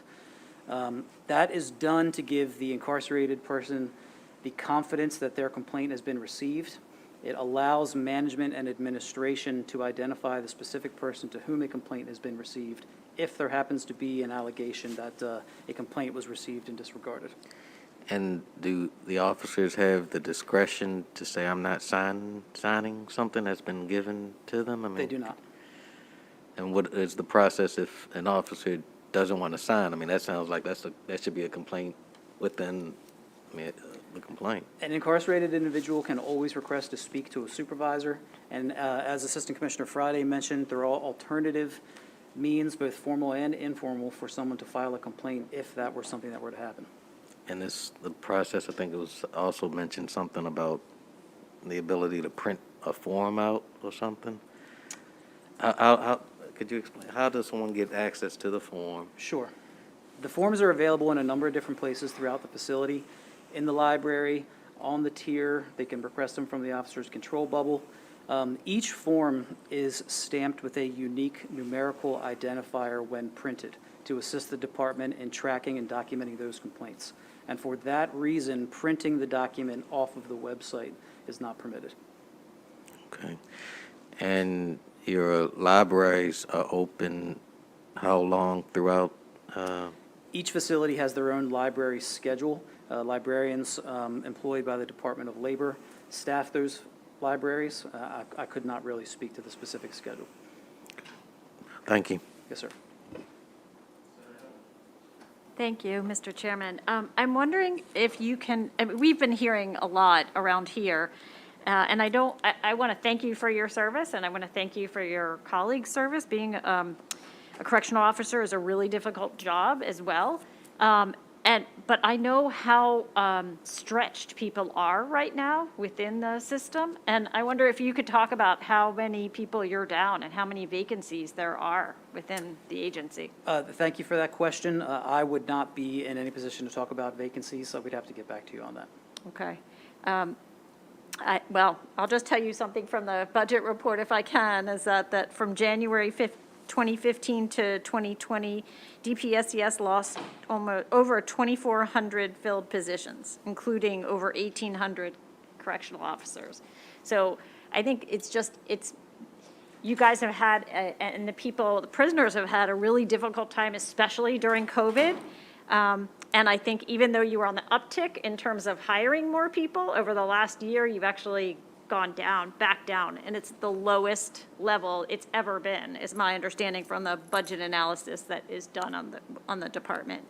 I also want to sort of follow up on my colleague's question about the process, and I think there's something inherently very difficult from somebody who is imprisoned to be able to ask to file a grievance through someone who is overseeing them. And I'm just wondering if you just see the inherent conflict in that and how one is supposed to avoid that. So in the, thank you for your question, and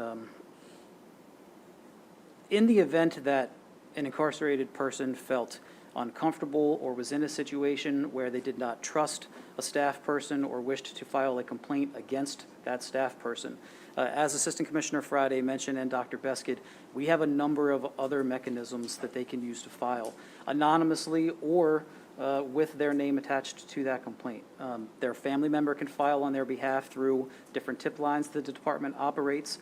the family can reach out directly to your offices, to our offices, and the incarcerated person, again, as Assistant Commissioner Friday mentioned, can choose to discuss any complaints that they have with non-uniformed facility staff, chaplains, case managers, social workers, mental health professionals.